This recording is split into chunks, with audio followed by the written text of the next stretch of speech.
এবার শুনবো দিনের ঘটনা। দিনের শুনি আপনার প্রথম ঘটনাটা। জি, আসসালামু আলাইকুম লিসেনার্স। রাসেল ভাই, আমি যে ঘটনাটি শেয়ার করছি এটা আমি আমার এক ফ্রেন্ডের কাছ থেকে শুনি। তো আমার ফ্রেন্ডকে তার কাজিন ঘটনাটি যেভাবে বলে ঠিক আমি সেভাবে শেয়ার করছি। তো ঘটনাটি হচ্ছে রাসেল ভাই ইন্ডিয়ার একটি ঘটনা। তো ইন্ডিয়ার দিল্লি থেকে কিছু দূরে নইদা নামক একটা জায়গা আছে। তো ওইখানটায় বেশ কিছু আইটি পার্ক রয়েছে। তো ওই আইটি পার্ক গুলোতে হচ্ছে আপনার এমএনসি কিছু কোম্পানিগুলো সেখানে আপনার সেই IT park connected story, right? এবং এটা অনেকেই জানে। জি, এটা ওয়েল নোন। তো ওই আইটি পার্ক গুলোতে আপনার হচ্ছে এমএনসি কোম্পানিগুলোতে ভর্তি একেবারে সেখানে। তো আমার ফ্রেন্ডের যে কাজিন তাকে ঘটনাটা বলে, তো ঠিক সে যেভাবে বলে আমি ওইভাবে বলছি। তো ফ্রেন্ডের কাজিন সে গ্রাজুয়েশন শেষ করেই সেই নইদার আপনার কোন একটা আইটি পার্কের কোন একটা কোম্পানিতে এমএনসিতে তার জব হয়ে যায়। তো সেখানে সে জব শুরু করে। তো জব শুরু করার পর এটা 2004-এর দিকের ঘটনা রাসেল ভাই। তো সে জব শুরু করার পর সে যেহেতু নতুন ছিল তো ইনিশিয়ালি তাকে শিফটে ডিউটি করতে হতো সেই অফিসে। তো যখন আসলে আমি এটা শুনি তখন কিন্তু আমার কাছে খুব ভালো লাগে যে আমি যে প্রফেশনে আছি ওইটাও কিন্তু মানে সেম, মানে শিফটে কাজ করতে হয়। তো সে যখন শিফটে কাজ করতো তো সে লক্ষ্য করতো যে তাদেরকে ম্যাক্সিমাম টাইম রাতেই অফিস করতে হতো। তো কিছুদিন অফিস করার পর সে লক্ষ্য করলো যে আপনার নাইট শিফটে যারা নিউ জয়েন করেছে তাদেরকে শুধু নাইট শিফটে কাজ করতে হয়। তো তারা কাজ করতো, তো তারা অনেকে মিলে রাতের বেলা কাজ করতো। তো তাদের মধ্যে যেটা ছিল যে আপনার তারা কাজের পেশায় যখন কম থাকতো তো তারা করতো কি যে নিজেরা মিলে আপনার কেউ ঘুমাতো আর অন্য মানে একজন ঘুমালে অন্য একজন কাজ করতো। ঠিক আবার একটু সময় পর সে ঘুমাতে যেত, যে ঘুমাচ্ছে তাকে উঠিয়ে দিয়ে কাজটা বুঝিয়ে দিচ্ছে। তো এভাবে করে তারা কাজ করতো এবং তাদের টাইমটা ছিল রাত 10টা থেকে ভোর 6টা পর্যন্ত। তো এরকম অফিস করার পর আপনার কয়েকদিন করার পর তো তাদের এই আমার ফ্রেন্ডের যে কাজিন ছিল তার এক কলিগ হঠাৎ আপনার সে অফিস আসা বন্ধ করে দেয়। তো তখন আমার ফ্রেন্ডের যে কাজিন ছিল তো সে ওই তার কলিগকে ফোন দেয়। তো আমরা যেহেতু জানি যে প্রতিটা কোম্পানির কিছু এইচআর পলিসি থাকে, তো আমার ফ্রেন্ডের কাজিন তার সেই কলিগকে সেটা বোঝানোর জন্য তাকে ফোন দেয়। তো ফোন দেওয়ার পর সে যেটা বলে যে সে অফিসে আসবে না এবং সে নাইটও করবে না ওই অফিসটায়। তো এটা শোনার পর সে ওই মেয়েটার বাসায় যায়। তো মেয়েটার বাসায় গিয়ে সে যে দেখে সে মেয়েটা তার বাসার বেলকনিতে বসে আছে। তো বাসায় যাওয়ার পর তার কাছে প্রথমে ব্যাপারটা অদ্ভুত লাগে যে সে হঠাৎ কেন অফিসে কেন আসবে না। তো সে ওই মেয়েকে জিজ্ঞেস করে যে তুমি অফিসে কেন যাবা না, স্বাভাবিক উনি জিজ্ঞেস করে। তো মেয়েটা কোনো রেসপন্স করছে না তার কথায়। তো মেয়েটা তার দিকে তাকিয়ে মানে কেঁদে দেয়। তো মেয়েটা কেঁদে দিয়ে তাকে তার বাম হাতটা ওই ফ্রেন্ডের কাজিনকে দেখায়। তো উনি তার বাম হাতটা দেখে যে তার বাম হাতে খুব ডিপলি কয়েকটা স্ক্র্যাচ। তো তখন তার কাছে ব্যাপারটা বেশ মানে অবাক হয়ে যায় দেখে। তো তখন উনি গেস করে যে হয়তো বা কেউ তার সাথে মিসবিহেভ করেছে কিনা। তখন সে তার কলিগকে জিজ্ঞেস করে যে তোমার সাথে কি কেউ কোনো মিসবিহেভ করেছে কিনা। তখন সে বলে যেটা যে এটা কোনো মানুষ করে নেই। সে কাঁদতেছিল এবং বলতেছিল এই কথাটা, সে নিয়েই বলছে এটা। হ্যাঁ। তো সে তখন বলে যে তাহলে কি কোনো পশু প্রাণী এরকম কিছু। তখন সে মানে বলতে চাচ্ছে না এমন একটা অ্যাটিটিউড। তো তাকে অনেক জোরাজোরি করার পর ওই মেয়েটা যেটা ওই তার কলিগ তাকে যেটা রিপ্লাই করে সেটা হচ্ছে যে ওই স্ক্র্যাচ গুলো কিন্তু অনেক ফ্রেশ ছিল, মানে দেখে মনে ছিল মানে 2-3 দিনকার আগে কোনো একটা স্ক্র্যাচ হয়েছে তার হাতে। তো মেয়েকে অনেক জিজ্ঞেস করার পর মেয়েটা যেটা বলে, তার কলিগ যেটা বলে যে লাস্ট 2 দিন আগে যখন তার লাস্ট সে নাইটটা করে আসে সেই অফিস থেকে, সেদিনকার ঘটনা। তো সেই দিন ডিয়ার লিসেনার, ভূতপ্রেমের বাছাই করা এপিসোডে সকলকে জানাই স্বাগতম। এই এপিসোডের মধ্যে আপনারা শুনতে পাবেন সব থেকে বাছাই করা ভয়ানক ঘটনাগুলো। আপনারা যারা প্রতিনিয়ত এই ধরনের বাছাই করা ভয়ানক ঘটনা শুনতে ইচ্ছুক তারা অবশ্যই এই চ্যানেলটি সাবস্ক্রাইব করে নেবেন, কেননা এই চ্যানেলের মধ্যে প্রতিনিয়ত রাত 10টা বাজে সব থেকে বাছাই করা ভয়ানক ঘটনাগুলো পাবলিশ করা হয়। তাহলে চলুন আমরা সরাসরি চলে যাচ্ছি ঘটনার মধ্যে। চলুন প্রত্যেকটি ঘটনা আমরা শেষ পর্যন্ত শুনে আসি। তার কলিগ আর আমার ফ্রেন্ডের কাজিন তারা একসাথেই কাজ করতেছিল অফিসে। তো তাদের ফ্লোরে তাদের যে বেটা ছিল তো ওই বেটার মধ্যে তারা দুইজনই রাতের বেলা কাজ করতো।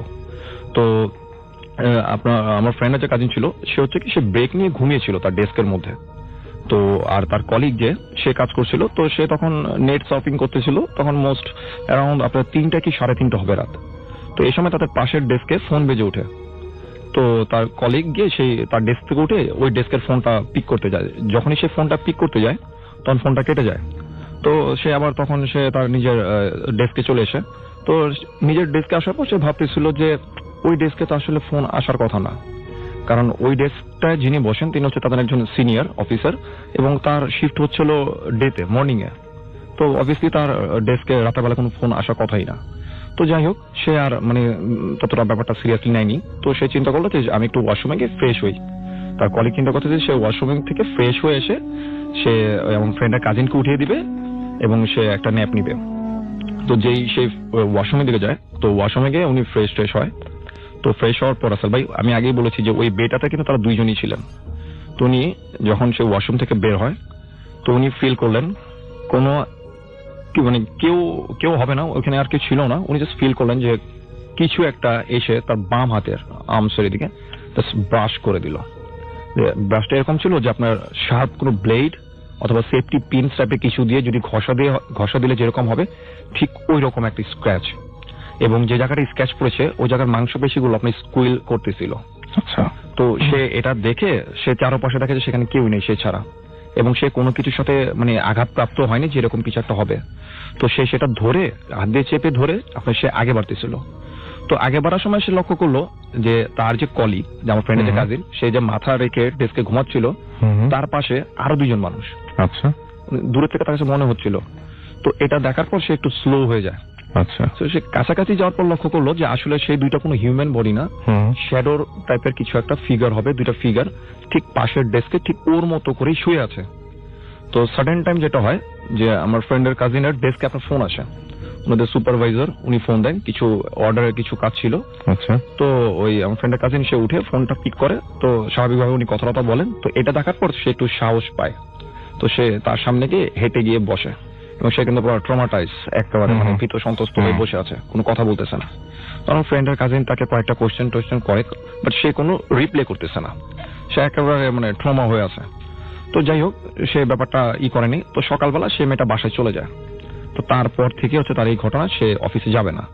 তো এটা শোনার পর ওই ফ্রেন্ডের যে কাজিন, তার কাছে ব্যাপারটা খুব উইয়ার্ড লাগে। তো প্রথম সে চিন্তা করতে লাগলো যে তার কাছে একটু খারাপ লাগে যে সেও তো তার সাথে ছিল, বাট সে তো কোনো কিছু ফিল করেনি ওই রাতে। তো সে যেটা করলো, সে প্রথমে চিন্তা করলো যে হয়তো বা তার কলিগের হ্যালুসিনেট হইতে পারে। কিন্তু সে আবার চিন্তা করতেছে যদি হ্যালুসিনেটই হয় তাহলে তার এরকম স্ক্র্যাচ মানে ডিপ স্ক্র্যাচ হওয়ার কথা না, কিন্তু ট্রমা হওয়ার কথা না তার।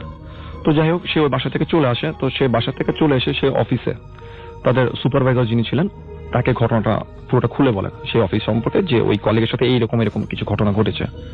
তখন সেই তাদের যে সুপারভাইজার উনি খুব স্ট্রেঞ্জলি ব্যাপারটাকে না খুব নর্মালি নিলেন, খুব একটা মানে পাত্তা দিলেন না, উড়িয়ে দিলেন। তো তখন এই ব্যাপারটা তার কাছে খুব সাসপিশিয়াস লাগে যে এমন কেন রিঅ্যাক্ট করলো। তো যাই হোক, তো তারপরের দিন ওই আমার ফ্রেন্ডের কাজিনের আপনার ছিল নাইট শিফট ছিল। তো সে নাইট শিফটে যখন কাজ করতেছে তখন তার সাথে যে কলিগ গুলো ছিল সবাই হচ্ছে নিউ, তার সাথে নিউলি জয়েন করছে সবাই। তো উনি সবার সাথে বলতেছিল যে এরকম শুধু আমরাই কেন, নতুনদেরই কেন নাইট শিফটে কাজ করতে হচ্ছে, পুরাতনরা নাই কেন। তখন তারা বলতেছে যে অনেকের কাজ নেই, বাট তাদেরকে জোর করেই মানে রাতের বেলা অ্যাসাইন করা হচ্ছে কাজের জন্য। তো তারা বলতেছে যে আসলে এই ব্যাপারে কোনো কমপ্লেন করো লাভ হবে না, বা সিনিয়ররা তাদের কথাকে কোনো পাত্তাও দিত না। তো যাই হোক, সেদিন রাতে তারা নিজেরা মিলে এগুলো শেয়ার করে। তো শেয়ার করার পর রাসেল ভাই সকালবেলার দিকে তারা সবাই চলে যাবে, অফিস শেষ। তো রাতের বেলা তারা নিজেরা ওই কলিগের ঘটনাটা নিজেরা বলে। তো যখন তাদের অফিসে যে ক্যাব ছিল, ক্যাবটা তাদেরকে নেওয়ার জন্য আসে অফিসের নিচে, তখন সে ক্যাবের ড্রাইভার মানে সবাইকে একসাথে দেখার পর তখন ওই আমার ফ্রেন্ডের কাছে একটু উনি অনেক স্লিপি একটা মুডে ছিল, যে ঘুম পাচ্ছিল তার বেসিক্যালি রাতে জাগার অভ্যাস ছিল না। তো সেই ড্রাইভার সবাইকে একসাথে দেখে বলতেছে যে আজকে কি কেউ কোনো ভূত দেখছে নাকি, মানে সেই ড্রাইভারই বলতেছে যে এত মানুষ কেন একসাথে, এত মানুষ কেন আমি দিয়ে আসতে হবে। তখন না এটা শোনার পর তার ঘুম ভাবটা কেটে যায়। তখন তারা সবাইকে ক্যাবটায় বসে। তো বসার পর সেই ড্রাইভারই তাদেরকে মানে বাকি ঘটনাটুকু বলতেছে যে আসল কাহিনীটা কি। তো ওই জায়গার যে ঘটনা আমি রাসেল ভাই বলছি, এখন যেটা বলছি, তো এটা প্রায় ওই দিল্লির আপনার নইদা এলাকার সবাই জানে, এবং গুগলও সার্চ করলে অনেকে কিন্তু এই ব্যাপারে জানতে পারবেন যে আপনার 98 ডিসেম্বরের দিককার ঘটনা। তখন ওই নইদা যে প্লেসটা যেখানে আইটি পার্কগুলো আছে, সেই জায়গাটা অনেকটা ডিজার্ট ছিল, অত বেশি ওয়েল ডেভেলপড ছিল না, জাস্ট কয়েকটা আইটি ফার্ম ছিল সেখানে। তো ওই জায়গারই তাদের অফিসটা যে বিল্ডিং এর যে ফ্লোরে, ওই বিল্ডিং এরই সেম ফ্লোরে একটা আইটি ফার্মে দুটো বোন জব করতো একসাথে। তো দুইটা বোন জব করতো। তো তাদেরকে একটা স্টলকার প্রায়ই তাদেরকে উত্ত্যক্ত করতো, আসা যাওয়ার পথে কথা বলার চেষ্টা করতো। তো কিন্তু ওই দুই বোন যে ওই আইটি ফার্মে জব করতো তারা কিন্তু ওই লোকটাকে পাত্তাই দিত না একেবারে। তো একদিনকার ঘটনা যেটা হয় যে ওই দুই বোন তারা একসাথে রাতের বেলা অফিস করতেছিল। তো ওই স্টলকারটা এসে ছুরি নিয়ে আসে সেই অফিসের ভিতরে। তো দুজনকে ছুঁয়ে আঘাত করে স্ট্যাপ করে মেরে ফেলে। তো মেরে ফেলার পর সে চলে যায়। তো এই ঘটনাটা ঘটার পর সেই অফিসটা বেশ ওয়েল নোন ছিল, আমি আপনার সেটা নামও বলছিলাম বাট এখন বলছি না। তো তারা যেটা করে যে ব্যাপারটাকে মিডিয়াতে লিক করতে দেয়নি, তারা ব্যাপারটাকে নিজেরাই ধামাচাপা দিয়ে দেয়। তো তারপর থেকে যে ঘটনাগুলো ঘটা শুরু হয়, যেরকম যে রাতের বেলা যারা ডিউটি করতো মানে ব্যাপক প্রবলেম হতো সেখানে। ওই একই ফ্লোরে অনেকের কমপ্লেন এমন ছিল যে তাদের কমপ্লেন গুলো ছিল এরকম যে যেখানটায় সেই দুই বোনকে ছুঁয়াঘাত করে মেরে ফেলা হয় ওই জায়গাটাতেই যারা রাতের বেলা বা দিনের বেলা অফিস করতো তারা কিছু না কিছু মানে খারাপ কিছু এক্সপিরিয়েন্স করতো। তো এমন একটা সময় হয় যে একটা সময় গিয়ে সে এলাকাটাকে পুরো হন্টেড প্লেস হিসেবে সবাই মানে লোকমুখে পরিচিতি পেয়ে যায় সেই জায়গাটা। এবং যেটা হয় যে সবচেয়ে বেশি শোনা যায় যেটা যে অনেক অফিসের এমপ্লয়ি সেই অফিস ছেড়ে দেয় এবং হচ্ছে কিছু এমপ্লয়ি আপনার পাগল হয়ে যায়, মেন্টালি ডিসঅর্ডার হয়ে যায়। আপনার একটা হচ্ছে যে 3 জন এমপ্লয়ি ছিল, তারা সেই ঘটনার 5 মাসের মধ্যে 3 জন একই সাথে মেন্টালি ডিসঅর্ডার হয়ে যায়। এবং সবচেয়ে বেশি যেটা শোনা যায় রাসেল ভাই সেটা হচ্ছে বৈষ্ণবী নামে একটা মেয়ে ছিল সেই অফিসটাতে। তো সে ওই অফিসটাতে জব করতো। তো একদিন যেটা হয় তাকে অচেতন অবস্থায় সকালবেলা অফিস থেকে হসপিটালাইজড করা হয়। তার ফুল বডিতে অনেক স্ক্র্যাচ ছিল এবং হসপিটালাইজড করার পর তারা জানতে পারে যে সে রাতের বেলা কি হয়েছে সে কিছুই বলতে পারে না। সে তার বাক যে শক্তিটা ছিল, কথা বলার যে শক্তিটা ছিল, সে রাতের ইনসিডেন্টের পর সে তার কথা বলার শক্তিটাও হারিয়ে ফেলে। এবং এটার উপরও কিন্তু রাসেল ভাই লাস্ট ইয়ার ইউটিউবে একটা ভিডিও বানানো হয় ওই মেয়েটার ঘটনার উপরে। তো এটা করার পর ওই অফিসটা সেখান থেকে চলে যায়। তো বেশ কয়েক বছর সেটা মানে ওই অফিসটা বন্ধই থাকে। তো তারপরে গিয়ে তাদের এই কোম্পানিটা, আমার ফ্রেন্ডের কাজিনের এই কোম্পানিটা সেই বিল্ডিং এ অফিস দেয়। তো এই ছিল রাসেল ভাই আমার ঘটনা। অনেক ধন্যবাদ। চলে যাচ্ছি হাফেজ মাইনুদ্দিনের কাছে। ভাইয়া, এটা আমি যে ঘটনা তো বলবো, নভেম্বর 3 তারিখ মঙ্গলবার ছিল। সেটা যে আমাদের কামরাঙ্গীচর এলাকার আলীঘাট একজন ব্যবসায়ী কসমেটিক্স, তো উনি একটা পণ্য তৈরি করেন যেটা ওরই এলাকা আরেকটা লোক সেই পণ্যটা তৈরি করে মার্কেটের মধ্যে কম রেটের মধ্যে ছাড়াতে উনি একটু খুব রাগান্বিত হন। একই পণ্য এবং কম মূল্যে ছাড়া, তার জন্য একটু লসের ব্যাপার হয়। তো উনি তার সাথে প্রতিবাদ সরাসরি না করে উনি একজন তান্ত্রিকের কাছে গেছেন সহযোগিতা নেওয়ার জন্য, যে ওনাকে যেন ব্যবসাটা বন্ধ করে দেওয়া হয়, উনিও যেন বিছানা পড়ে থাকে, ব্যবসা যেন উনি না করতে পারে। উনি তান্ত্রিকের সাহায্যে এই কাজটা করতে গেছেন। তো যখন তান্ত্রিকের কাছে গেছেন ওই এলাকার, তান্ত্রিক বলছে ঠিক আছে, ওকে ওর সবকিছু ক্ষতি করে দেব, তো আমাকে কিছু জিনিস এনে দিতে হবে এবং 50,000 টাকাও লাগবে। তো উনি বলছে যে শনিবার দিনের বেলায় যে লোকটাকে দাফন দেওয়া হয় মাটি, সেই সন্ধ্যার সময় ওই মৃত ব্যক্তির মাথার কাফনের কাপড়টা কেটে আনতে হবে এবং তার পিঠের কিছু মাটি নিয়ে আসতে হবে এবং তার হাতের মধ্যে ওই লোকের নাম, যে লোকটাকে ক্ষতি করা হবে তার নাম লিখে দিতে হবে হাতের মধ্যে। তো উনি প্রস্তুত হয়েছে, মানে ওই মৃত ব্যক্তির হাতের মধ্যে ক্ষতিগ্রস্ত লোককে ক্ষতি করবে তার নামটা লিখতে হবে। তো উনি সবকিছু প্রস্তুত। ভয়ঙ্কর সব ব্যাপার মানে কি এগুলো মানুষ করে। আচ্ছা। এবং পরবর্তীতে যখন উনি কবরস্থানে গেছেন, তো যিনি কবর খোঁড়া হয় ওনার সাথে বাজেট করে মানে 300 টাকা করে কবরটা একটা খোঁড়া হয়েছে সন্ধ্যার সময়। কবর খোঁড়ার পর উনি কবরে নামছেন। উনি কবর যখন নামছেন এবং যখন মাথার কাপড়টা কাটলেন তখন তিনি খুব ভালোই ছিলেন, কোনো সমস্যা ছিল না, ভয়ও ছিল না। যখন উনি লাশটাকে মানে উপরে উঠে উনি একটু হাত দিয়ে ঠেলে দিয়ে মাটিটা 1 মুঠ নিলেন, তখন উনার ভিতরে একটু খারাপ ছিল। এবং যখন সে হাতটার মধ্যে তার নামটা লিখলো, যে লোকটাকে ক্ষতি করা হবে ওই লোকের নামটা যখন হাতের মধ্যে লিখছে, তখন তাই সে বলতেছে আমার পুরো শরীর মনে হইতেছে পিঁপড়া কামড়াইতেছে, চুলকানো শুরু করছে, এমন অবস্থা, জ্বালা পোড়া, পুরো শরীরটা চুলকানো শুরু করছে এবং খুব খারাপ অস্থিরতা লাগতেছিল। তারপর আমার জিনিস যখন প্রয়োজন আমি সবকিছু নিয়ে সেই আবার কবরটাকে মাটি চাপা দিয়ে আমি নিয়ে আসি বাসায়। তো বাসায় যখন আনা হয় তখন ওনার খুব শরীরটা টায়ার্ড হয়েতে উনি একটু বিশ্রাম নিয়েছেন, একটু ঘুমিয়ে পড়ছেন। বিছানার মধ্যে যখন কাত হয়েছেন, চোখটা বন্ধ হয়ে গেছে। তো উনি ওই মুহূর্তে দেখতে পেয়েছেন যে উনি যে ঘুমিয়ে আছেন তার সাথে ওই মৃত ব্যক্তি যে কাপড়টা কেটে আনছে ওনার সাথে ঘুমিয়ে আছেন এবং সে বলতে সেই মৃত ব্যক্তিটা তার সামনে পাশে শুয়ে আছেন এবং বলতেছেন আমার সাথে আসো। তখন তার চোখ খুলে গেল, ঘুম থেকে জেগে খুব দ্রুত। তো উনি বলছেন যে আমার মনের ভিতরে একটা ভয় কাজ করতেছে, গোসল করি, খাওয়া দাওয়া করি, আর এগুলো নিয়ে তান্ত্রিকের কাছে চলে যাই। তুমি যখন ফ্রেশ হওয়ার জন্য গোসলখানায় গোসল করতে গেছেন, তখন তাকে জোরে খুব চড় দেওয়া হয়, একটা চড় খুব জোরে দেওয়া হয়, এবং উনি চেঁচামেচি করেন, মানে খুব চিৎকার করেন। তো ওনার লোক, ফ্যামিলির সবাই এসে তাকে ডাক্তার কাছে নেওয়া হয়। তো ডাক্তার বলছে এটা ব্রেন স্ট্রোক করছেন উনি। আচ্ছা, 2-3 দিন উনি হঠাৎ করে? হাসপাতালে, হ্যাঁ, ওই থাপ্পড় দেওয়াতে ওনার সমস্যা হয়েছিল। তো ডাক্তার বলছে এটা ব্রেন স্ট্রোক করছে। পরে উনি 2-3 দিন হাসপাতালে ছিলেন।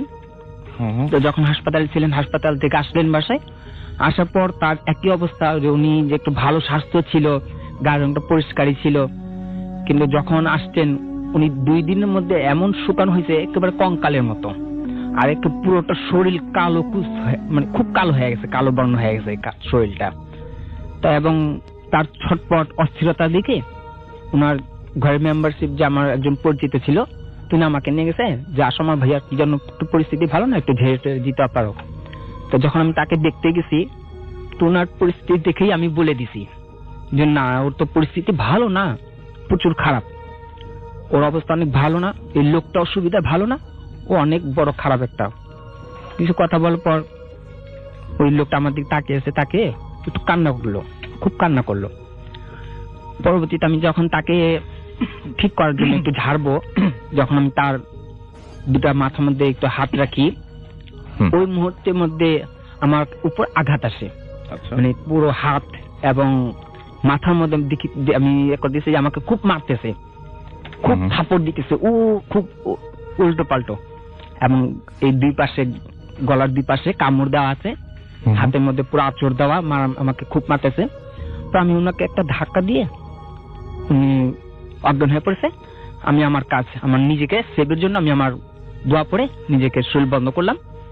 এরপর আমি বলছি ঠিক আছে,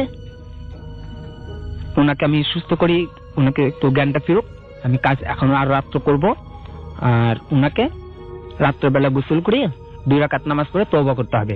উনি অনেক বড় বেয়াদবি, একটা ভুল কাজ করে ফেলছে, অনেক বড় অন্যায় কাজ করছে। ওনাকে যখন আমি পানি পড়ে জ্ঞানটা ফিরে আসে, তখন আমি তাকে গোসল করে নামাজ পড়ে তওবা করাই, এবং তার কাছ থেকে আমি শুনি যে আপনি কি করে আসছেন, এরকম এই যে জিনিসটা, এটা তো খুব ভয়াবহ কাজ, এটা তো মৃত্যুর সাথে লড়াই করা, আপনি তো খুব অন্যায় কাজ করেছেন।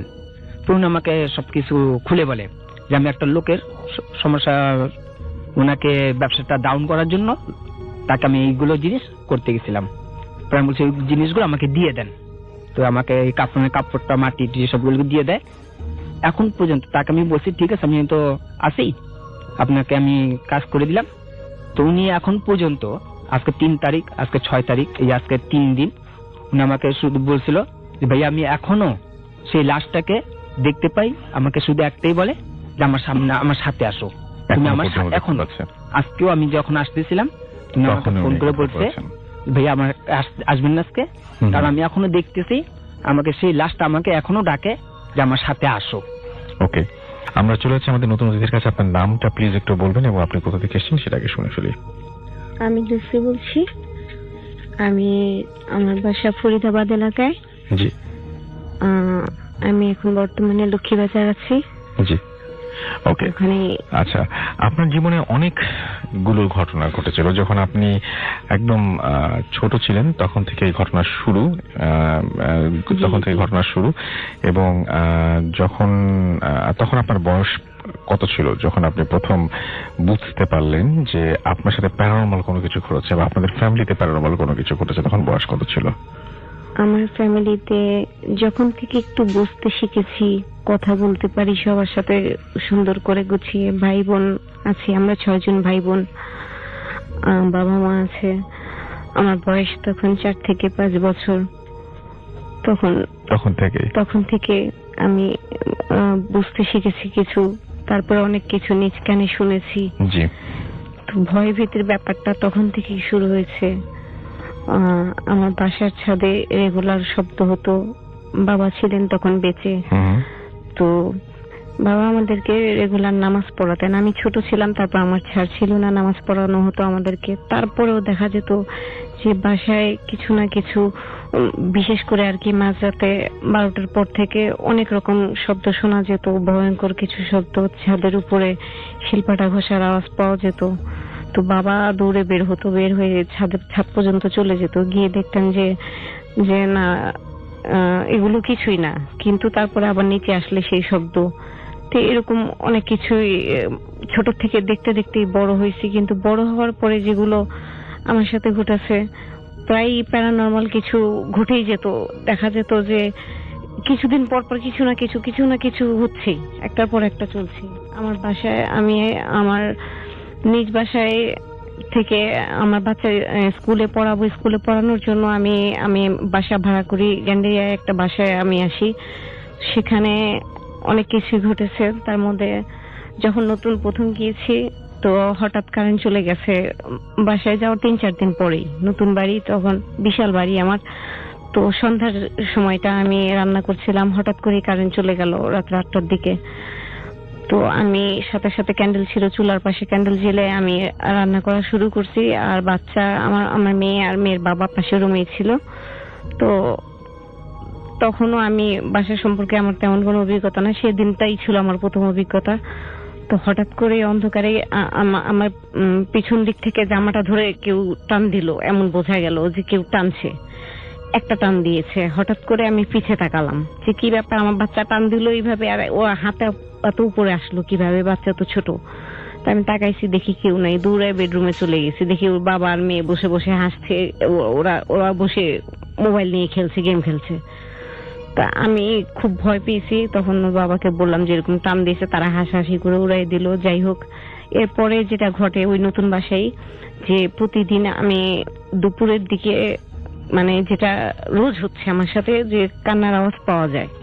দুপুরে 2টার পরে আমরা খাওয়া সেরে যখন আমরা ঘুমোতে যাই, তখনই শুরু হয় যে চারিদিক নিস্তব্ধ এলাকা, কিন্তু আমার বাসার, আমার সাথে যে আমার ঘরের রুমের সাথে যে অ্যাটাচ বাথরুমটা আছে, সে বাথটাব থেকে কান্নার আওয়াজ পাওয়া যেত প্রতিদিন, একটা চাপা কান্নার আওয়াজ, খুব আস্তে, খুব স্লো একটা আওয়াজ পাওয়া যেত। তো ব্যাপারটা নিয়ে আমি বেশ কিছুদিন শোনার পরে প্রতিদিনই শুনতাম। তো আমি ভাবতাম যে হয়তো আমার ঘরের আশেপাশে এমন কিছু ঘটছে। তো দেখা যেত যে আমি পুরো বারান্দা ঘুরেও আমি এর কোনো প্রুফ পাইনি যে আমার বাসার আশেপাশে কিছু ঘটছে। আমি সরাসরি নিচে দারোয়ানকে জিজ্ঞেস করি 1 সপ্তাহ পরে ঘটনার, যে আমি প্রতিদিনই শুনছি, দারোয়ান চাচা এটা কি ব্যাপার? তো দারোয়ানও হেসে উড়াই দিছে, বলছে না এগুলো কিছু না, তুমি মাথা ঘামিও না, উপরে চলে যাও। দারোয়ান কথা কাটাই দিল দেখে আমার কাছে একটু খটকা লাগলো যে কি ব্যাপার। আরো সন্দেহ বেড়ে গেল তখন আপনার? হ্যাঁ, আমার মনে আরো সন্দেহ বেড়ে গেল যে ব্যাপার কি, দারোয়ান আমাকে তো কিছু বললোই না, পাল্টা ও আমাকে যেভাবে পাঠাইলো, আমি তারপর চলে আসছি। কিন্তু পরদিন আবার গেছি সেই আওয়াজ শোনার পরেই। দারোয়ানকে জিজ্ঞেস করলাম, চাচাজি এটা কেমন কথা যে আশেপাশের লোকজন কান্দাকাটি করে, আপনারা জানেন না কিছু? দারোয়ান বলছে যে না, আমি বলতে পারি না, তুমি তোমার বেশি ভয় লাগলে নিজের রুমে যে দরজা আটকায় বসে থাকো। তা আমি তাই করছি। তো এর মধ্যে যাই হোক, একজন বাসায় কাজের লোকও পেয়ে গেছে অলরেডি, ওই এলাকার পুরনো লোক, বুড়ো মানুষ, তাকে আমি কাজে রাখছি। তো সে ওই বাসার শুরু থেকেই নাকি ছিল, সে সিঁড়ি মোছার কাজ করতো, পরে তাকে আমি বাসায় কাজের জন্য রাখছি। তো ঘটনা তার কাছ থেকেই শোনা। তাকে আমি অনেক দিনই জিজ্ঞেস করছি এই ব্যাপারে, যে খালা তুমি আমার ঘরে যে ঘর মোছো কাজ করো, তুমি কি এই শব্দ পাও? মানে ব্যাপারটা এমন হয়ে দাঁড়াইছে যে কোনোদিন একদিনও বাদ যেত না, প্রতিদিনই আমি চাপা কান্নার আওয়াজ শুনতাম।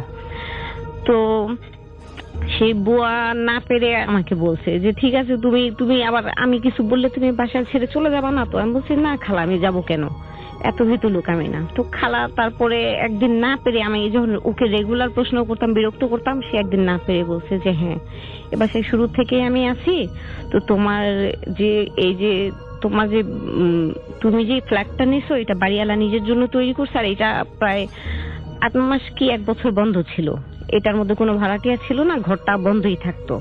তো হয়তো খোলার পরে বাসায় অনেক কিছু সমস্যা হইতে পারে তোমার সাথে। তারপরে এখানে যে তোমার যে অ্যাটাচ বাথরুমটা আছে, এটা যখন কনস্ট্রাকশনের কাজ চলছিল, এখানে একটা মেয়ে মারা গেছে। তো মেয়েটা টিনেজার ছিল, সে তার ভাষায় বলল। তো আমি বললাম যে খালা, তো এইভাবে কান্নার আওয়াজ কেন পাবো?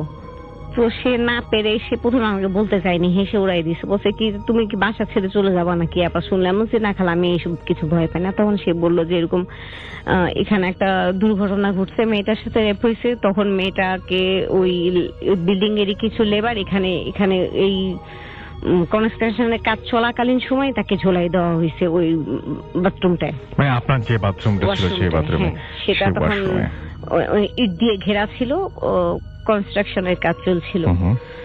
তো এরকম রেগুলার বাসায় একটার পর একটা চলতেই থাকে। আমার মানে ব্যাপারটা এরকম যে আপনি প্রথমে বুঝতেই পারেনি যে আপনার যে ওয়াশরুম, সেই ওয়াশরুম থেকে মানে কেমন ওয়াশরুমটা রেগুলার ব্যবহার করতেন আপনারা? হ্যাঁ, খুব কম যেতাম। ওটা খুব বিশাল একটা রাজকীয় ওয়াশরুম ছিল। মানে আমি দেখতাম কি এত সুন্দর ক্লিন ওয়াশরুম, সুন্দর বাথটাব আছে, তো আমি পানিও কখনো ফেলতাম না। আশেপাশে কিন্তু আরো এত বড় ফ্ল্যাট, ওখানে 4টা ওয়াশরুম আছে অলরেডি, বেডরুমের সাথেই 2টা আছে, একটা ছোট্ট আর ওই বিশাল যেটা, সেটা কখনো আমি ময়লা করতে চাইতাম না, যে পানি টানি ঢালবো। ও তো ওটা বেশিরভাগ বন্ধ থাকতো, দরজা বন্ধ করে রাখতেন। তো সেখান থেকে আওয়াজটা আমি যখন বাসার চারদিকে চেক করছি, কান্নার যে আওয়াজটা সেটা সেখান থেকে আসতো, সেটার ভিতর থেকেই আসতো। সেটা আমি অনেক পরে টের পাইছি, অনেক চেক করছি আমি বাসার আশেপাশে, চারপাশে যে বারান্দা ঘুরে দেখছি যে না, এটা আশেপাশের কোনো বাড়ি থেকে আসে না, শুধু আমি রুমে আসলেই আওয়াজটা আসে, শব্দটা সেখান থেকেই আসছে। এরপরে প্রায় আমার বাচ্চাটা বাসায় একলা যখন খেলতো, দৌড়াতো, ছুটতো, আমি বাসায় কয়েক বছর ছিলাম, বাচ্চাটা ভয় পেত, বলতো যে মাম্মি ওই দেখো জানলায়, আমি তোমাকে বলেছিলাম না, রাত্রে ঘুমের থেকে আমাকে ধাক্কা দিয়ে উঠাইছে, ওই দেখো আমি যে তোমাকে বলেছিলাম ও এখন দাঁড়িয়ে আছে। তাই বললাম কি আচ্ছা আপনার বাচ্চা আপনার সঙ্গে আছে, আমি ওর কাছে একটু শুনি, একটু মাইক্রোফোনে যদি বলতেন যে আচ্ছা কি দেখতেন আপনি ওইখানে? আমি একটা ছেলেকে দেখতাম, খুব 8-9 বছরের একটা ছেলেটা গ্রিল ধরে দাঁড়ায় থাকতো। আমি এত অন্ধকার ছিল যে আমি চেহারাটা এরা কিছু বুঝতাম না, কিন্তু তারপরে আমি দেখতাম একটা 8-9 বছরের ছেলে গ্রিল ধরে দাঁড়ায় থাকতো, আর পুরো আমাদের দিকে তাকায় থাকতো, মাথাটার ঘুরন দেখলে বুঝতাম। ওকে, সো এই ব্যাপারটা আছে। আবার আমি আপনার কাছে আসি এবং আপনি একটু বলেন যে আপনি ফাইনালি ওই বাসাটা তারপরে ছেড়ে দিলেন? হ্যাঁ, ফাইনালি ছেড়ে দিয়েছি, এবং তারপর আপনি নতুন একটা বাসা নিয়েছি। তো সেই বাসা সম্পর্কে আমার খুব একটা জানা ছিল না। বাসাটা একটা স্কুল ছিল, তো স্কুলটা সমস্যা আছে সেখানে। হ্যাঁ, সেটা স্কুল ঘর দেখেই হয়তো সমস্যা, কারণ সেটা দুপুর 2টার পর থেকে বাসাটা টোটালি পুরো বিল্ডিংটা তালা দেওয়া থাকতো যখন স্কুল শেষ হয়ে যেত। আচ্ছা, সেই বাসায় কখনো সন্ধ্যার পরে বাতি জ্বলতো না, অন্ধকারেই থাকতো। আর সেটা সকাল হলে স্কুলের জন্য খোলা হতো। 6তলা বিল্ডিং ছিল, সকাল 8টা থেকে দুপুর 2টা পর্যন্ত শুধু বিল্ডিংটা খোলা থাকতো। এখন মানে যে বাসাটা আপনি এখন আছেন? এখন আছি বর্তমানে। তাহলে এই ধরনের সমস্যা, যে বাসাতে সন্ধ্যায় আলো দেওয়া হতো না এবং যে বাসাটা পুরোপুরি অন্ধকার থাকতো, সেই বাসাতে আপনি কোন ধরনের সমস্যা ফেস করছেন? তো সেই বাসাটা, আগের বাসা তো যেমন আমি কিছুদিন পর মাঝে মধ্যে কিছু একটা মানে ব্যাপার ফেস করতাম, ভয় পেতাম, সেরকম কিছু ঘটতো। কিন্তু এই বাসাটায় আসার পরে ভাবতে পারি নাই যে প্রতিদিনই কিছু না কিছু ঘটবে। প্রতিদিন এমন কিছু ঘটে গেছে আমার সাথে, বাচ্চার সাথে। তো আপনার কি মনে হয় যে আগের বাসার সমস্যাটাই এখন আপনি নিয়ে বেড়াচ্ছেন, নাকি এই বাসার সমস্যাগুলো ডিফারেন্ট একদম ওই বাসা থেকে? সমস্যাটা ডিফারেন্ট, তারপরে আমার কাছে মনে হয় যে কিছু একটা যোগাযোগ হয়তো আছে, হয়তো বা নাই। আচ্ছা, আমরা মানুষ, আমরা এত কিছু হয়তো খতিয়ে দেখতে পারি না, আমরা এত কিছু বলতেও পারবো না। আচ্ছা, তারপরে যতটুকু ফেস করেছি আমি আপনাকে ঘটনাটা বলছি যে আমার বর্তমানের বাসাটা তো নেওয়ার পর থেকেই প্রতি রাতে যেদিন বাসায় এসে উঠেছি সেদিন থেকেই মানে প্রচুর শব্দ, সারা রাত বিভিন্ন রকম শব্দ আসে। এখানে কখনো হোল নাইট বিড়াল কাঁদছে, কি ছাদের উপরে শব্দ হচ্ছে, মশলা বাটার শব্দ হচ্ছে, প্রতিদিন বেঞ্চ টানার শব্দ, যেটা স্কুলের বেঞ্চ টানার, সেটা সবচেয়ে আশ্চর্য ঘটনা যে সেই স্কুল ঘরটাকে খালি করে সেখানে ফ্ল্যাট ভাড়া দেওয়া হয়েছে, কিন্তু এখানে সারা রাত বেঞ্চ টানার শব্দ। আচ্ছা, আপনি কমপ্লেইন করেছিলেন তারপরে যে বেঞ্চ টানার শব্দ পাচ্ছেন বা এরকম কিছু? এই জিনিসটা কমপ্লেন করার লোক পাইনি। আমার বাড়িওয়ালা, যেমন আগের বাসার বাড়িওয়ালাও সেই বিল্ডিং এ থাকতো না, সে পুরনো ঢাকায়, আমরা গ্যান্ডারিয়ায় ছিলাম, তারা গুলশানে থাকতো। এই বাসার বাড়িওয়ালা সেম কন্ডিশন, সেও ছিল না। আচ্ছা তাদেরকে কখনো ফোন করেও সহজে পাওয়া যেত না, তারা খুব ব্যস্ত থাকতো। আমি অনেকবার চেষ্টা করেছি যোগাযোগ করার, বলেছে হ্যাঁ সে সময় করে যোগাযোগ করবে, শেষ পর্যন্ত হয়নি। আচ্ছা তো দেখা গেছে এইভাবে কিন্তু কয়েক বছর কেটে গেল, এখানে বেশ কয়েক বছর কাটলো, 4-5 বছর চলেই গেছে অলরেডি। বাচ্চাটাও বড় হয়ে গেছে এখন। তো বাচ্চাটা একা একা খেলে, ঘুরে বাসায় মাম্মি মাম্মি কেউ হেঁটে গেছে, তুমি জলদি আসো। ড্রয়িং রুমে কেউ তো আছে, আমি দেখেছি, ছায়া দেখেছি যে দৌড় দিয়েছে। সে আমাকে প্রতিদিন এইভাবে অভিযোগ করে, সারা রাত শব্দ শুনি। তারপরে একটা জিনিস যেটা আমার ঘটনার যেটা শেষ পরিণতি, যে এই বাসায় গত 9 মাস আগে আমার বেবি আসে। তো আমি বাসায় হাঁটি, চলাফেরা করি, ঘোরাফেরা করি, সবসময় ফিল করি যে আমার কাঁধের কাছে বা আমার পিছনে কেউ একদম সাথে সাথে চলে। জিনিসটা আমি খুব ফিল করতাম, আমি একদম পরিষ্কার বুঝতে পারি। মাঝে মাঝে মনে করতাম বাচ্চাটা দুষ্টামি করে, বাচ্চাটা লম্বা হয়ে গেছে, বড় হয়ে গেছে, ঠিক আমার পেছন পেছন হাঁটছে, কিন্তু পিছে ঘুরে দেখতাম যে না, হয়তো বাচ্চা পড়তে বসেছে, অথবা সে একযোগে মোবাইলে গেম খেলছে, ট্যাব নিয়ে খেলছে, অথবা সে ঘুমাচ্ছে। এই সময়টা, যেই সময়টা আমি একা থাকি, সেই সময়টা খুব বেশি ফিল করি যে কেউ আছে আমার ডানে বা আশেপাশে বা পিছনে। তো এরকম কিন্তু দিনের পর দিন 9 মাস চলেছে। গত 15-20 দিন আগে আমার বেবিটা হয়েছে, কিন্তু সে হওয়ার সাথে সাথে ডেথ। এটাই ছিল আমার ঘটনার শেষ পরিণতি।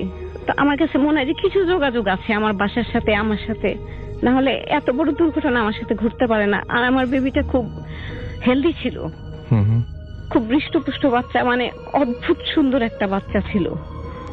আমি তার ছবি দেখেছি, আমার মেয়ে ছবি উঠিয়ে রেখেছিল, আমাকে দেখানো হয়নি। আমি হার্টের পেশেন্ট দেখে, আমাকে দেখানো হয়নি।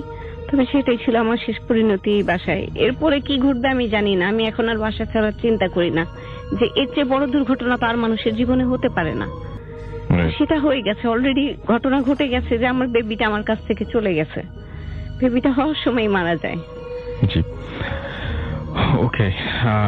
আমার মনে হয় যে আপনার বাবার সাথেও আপনার অনেক মানে টুকটাক ঘটনা ঘটেছিল। জি জি, বাবা থাকতে অনেক কিছুই হতো তখন বাসায়। আচ্ছা, সেটা না হয় আমরা পরেই শুনবো। আমরা ওকে, সো আমরা কার ঘটনাকে শুনছি দুজনের মধ্যে?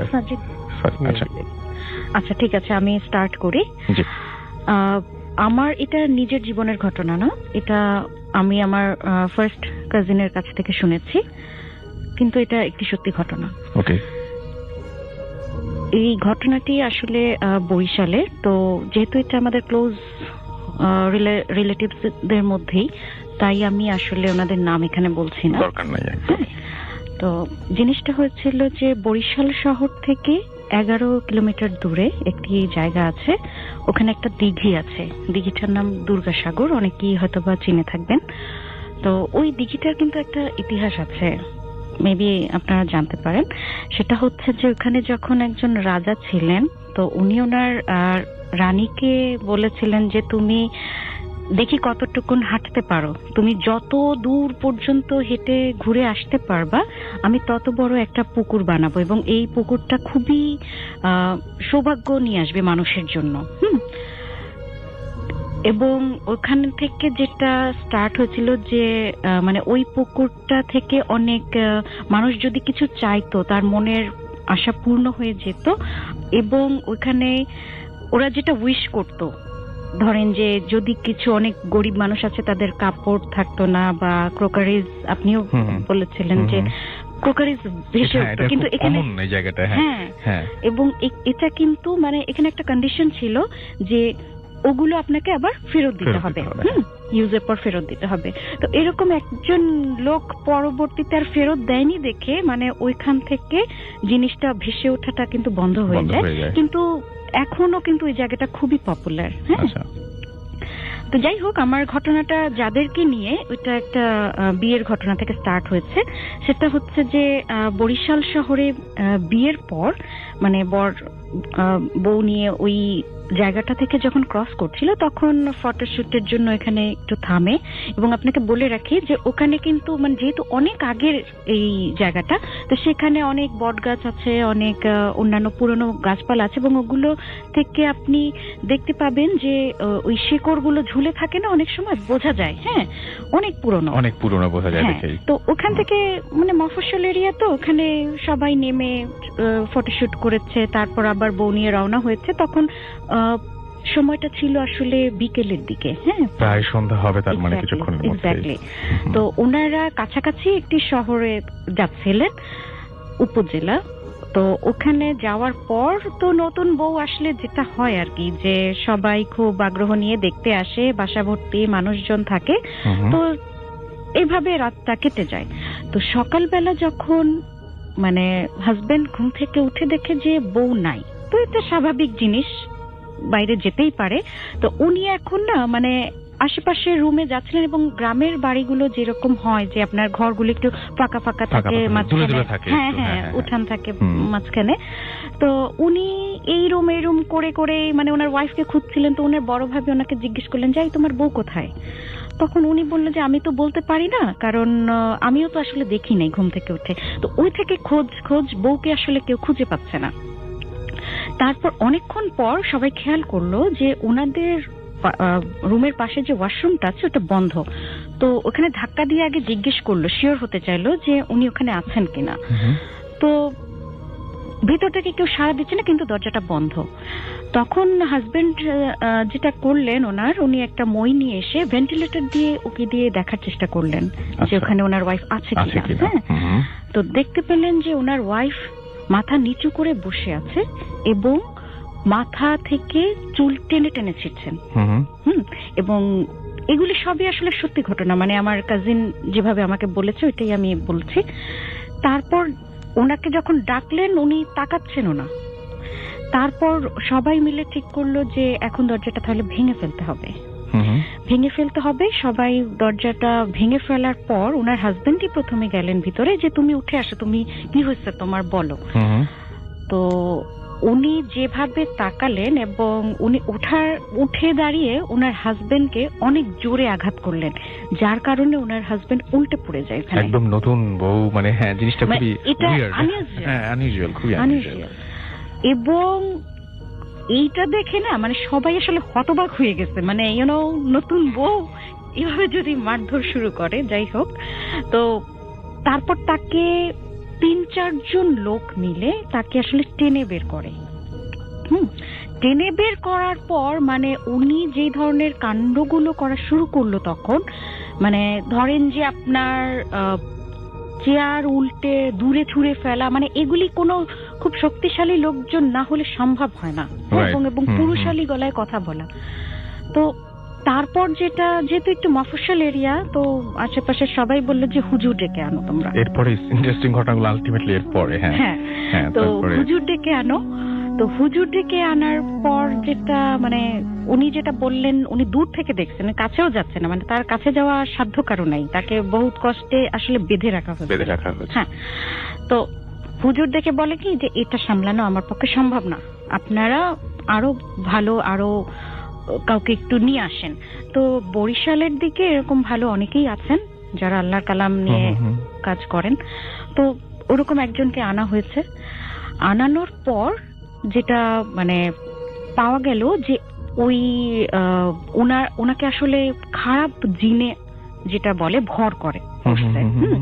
তো জিনটাকে দিয়ে যখন উনি কথা বলাচ্ছেন, হ্যাঁ, এবং এগুলি যারা দেখেছে তারা আমার আপনই লোক, যেভাবে ওনারা বলেছেন ওভাবেই বলছি, যে কথা বলাচ্ছে মনে হচ্ছে যে খুব কর্কশ গলায় কেউ একজন কথা বলছেন। আচ্ছা, একটা পুরুষ লোক, এবং তার ভাবভঙ্গি অন্যরকম। হ্যাঁ, এবং সত্যি কথা যেটা, যে নর্মালি আমরা টিভিতে যেরকম দেখি না ভণ্ড টন্ড, যে মানুষকে পিটায় বা ওই যে মরিচ ধরে নাকের সামনে, ওরকম কিছু না। উনি যে বসে আছেন, ওনার ছায়াতে যদি উনি একটা বাড়ি দেয় তাহলে ওই দাগটা ওনার গায়ে লেগে যাচ্ছে। দাগ গায়ে লাগছে, মানে আপনি ধরেন যে আপনি বসে আছেন, পাশে আপনার ছায়া, আমি ওখানে একটা কিছু দিয়ে আঘাত করলাম, ছায়াটাতে, এবং আঘাতের দাগটা তার শরীরে পড়ছে। এটা খুবই খুবই মানে এটা আমার কাছে নতুন একটা ব্যাপার। মানে এটা না মানে যে যে না দেখেছে সে ছাড়া কেউ বিশ্বাস করবে না। হ্যাঁ, মানে ইটস মানে কি বলবো, সো আনইউজুয়াল। তারপর ওকে বলা হচ্ছে যে তুমি কিভাবে আসলে এই পর্যন্ত এরকম করছো, কেন করছো? বলে যে ওকে আমার খুব পছন্দ হয়েছে, ও যখন বউ সেজে আসছে। বলে কোথায় পাইছো তুমি? বলে যে আমি দুর্গাসাগরে যে বটগাছ আছে, একটা বটগাছ পার্টিকুলার বলেছিল হয়তো বা জায়গাটা, তো ওখানে আমি ছিলাম। ওরা যখন নামছে, ছবি তুললো, তখন আমার ওকে দেখে খুব ভালো লাগছে, আমি ওর সাথে সাথে আসছি। এবং ওই দিন সন্ধ্যায়, বিয়ের দিন সন্ধ্যায় অনেক মানুষ ছিল দেখে ওর উপর আমি আসতে পারিনি, ভর করতে পারিনি। তো যখনই ওনাকে একা পেয়েছে তার উপর ভর করেছে। মানে আমাদের ইসলাম ধর্মেও তো আছে যে জিন এবং ইনসান, মানে জিনের অস্তিত্ব আছে, খারাপ এবং ভালো। তো এটা খারাপ ধরনের ছিল। তো অনেক কষ্ট করে তার মানে ওই আন্টির হাতে একটা তাবিজ বেঁধে দেওয়া হয়, আল্লাহর কালাম বেঁধে দেওয়া হয়। এবং আল্লাহর কালামের অনেক কিন্তু গুণ আছে। রাইট। তারপর যেটা হয়, এই ধরনের ঘটনা হওয়ার পর মানে ওই জিনটা যখন বের হয়ে যায়, মানে গ্রামের দিকের দরজা একটু কপাট ধরনের থাকে, মানে ক্রস ভাবে আটকানো থাকে। সবার চোখের সামনে ওই ক্রসটা খুলে কিছু একটা বের হয়ে গেল, মানে কেউ দেখলো না কি গেল। এবং যিনি আন্টি ছিলেন উনি কিন্তু তখন ফিট হয়ে পড়ে যায়। হ্যাঁ, তো এটা ছিল ফার্স্ট পার্টটা। তো তারপরেও দেখা যায় যে তারপরেও কিন্তু ওই অনেকদিন উনি বেশ ভালো ছিলেন, 6-7 মাস পর্যন্ত উনি বেশ ভালো ছিলেন। তারপর উনি না একসময় ওই তাবিজটা হারিয়ে ফেলেন। আচ্ছা। হারিয়ে ফেলার পর মানে ওনার ননাসের বাচ্চা, এরপরে আরো ভয়, মানে আরো অদ্ভুত ঘটনা। হ্যাঁ, তো উনি একটা বাচ্চাকে কোলে নিয়ে ওই যে একটু মানে গ্রামের দিকে তো একটু গাছপালা বেশি টেশি থাকে, তো সন্ধ্যার দিকেই উনি বাচ্চাটাকে নিয়ে হাঁটছিলেন একটু দূরে। তো তখন যেটা হলো যে মানে উনি কোনো একটা জিনিস দেখে প্রচন্ড ভয় পান। ওনার মুখে যেটা পরবর্তীতে শোনা গেছে সেটা হচ্ছে যে এমন একটা ভয়ঙ্কর মুখে কাদা মাটি লাগানো এবং চোখ দুটো রক্তের মতন জ্বলছিল, মানে এবং অনেক লম্বা কিছু একটা তার দিকে মানে বিষ দৃষ্টিতে তাকানো যেটা বলে সেভাবে তাকিয়েছিল। তো উনি না প্রচন্ড ভয় পেয়ে উনি যে ওই বাচ্চাটা সহ বাসার মধ্যে ঢুকে উনি সাথে সাথে বেহুশ হয়ে যায় বিছানায় পড়ে। হ্যাঁ, তো ওই যিনি হুজুর ওনাকে আগে দিয়েছিলেন, আল্লাহর কালাম লিখে দিয়েছিলেন সাথে রাখার জন্য, তো উনি যেটা বললেন কি যে এ খুবই শক্ত জিনিস, মানে সহজে তার উপর থেকে দৃষ্টি সরছে না, তাকে তো ভালো থাকতে হবে।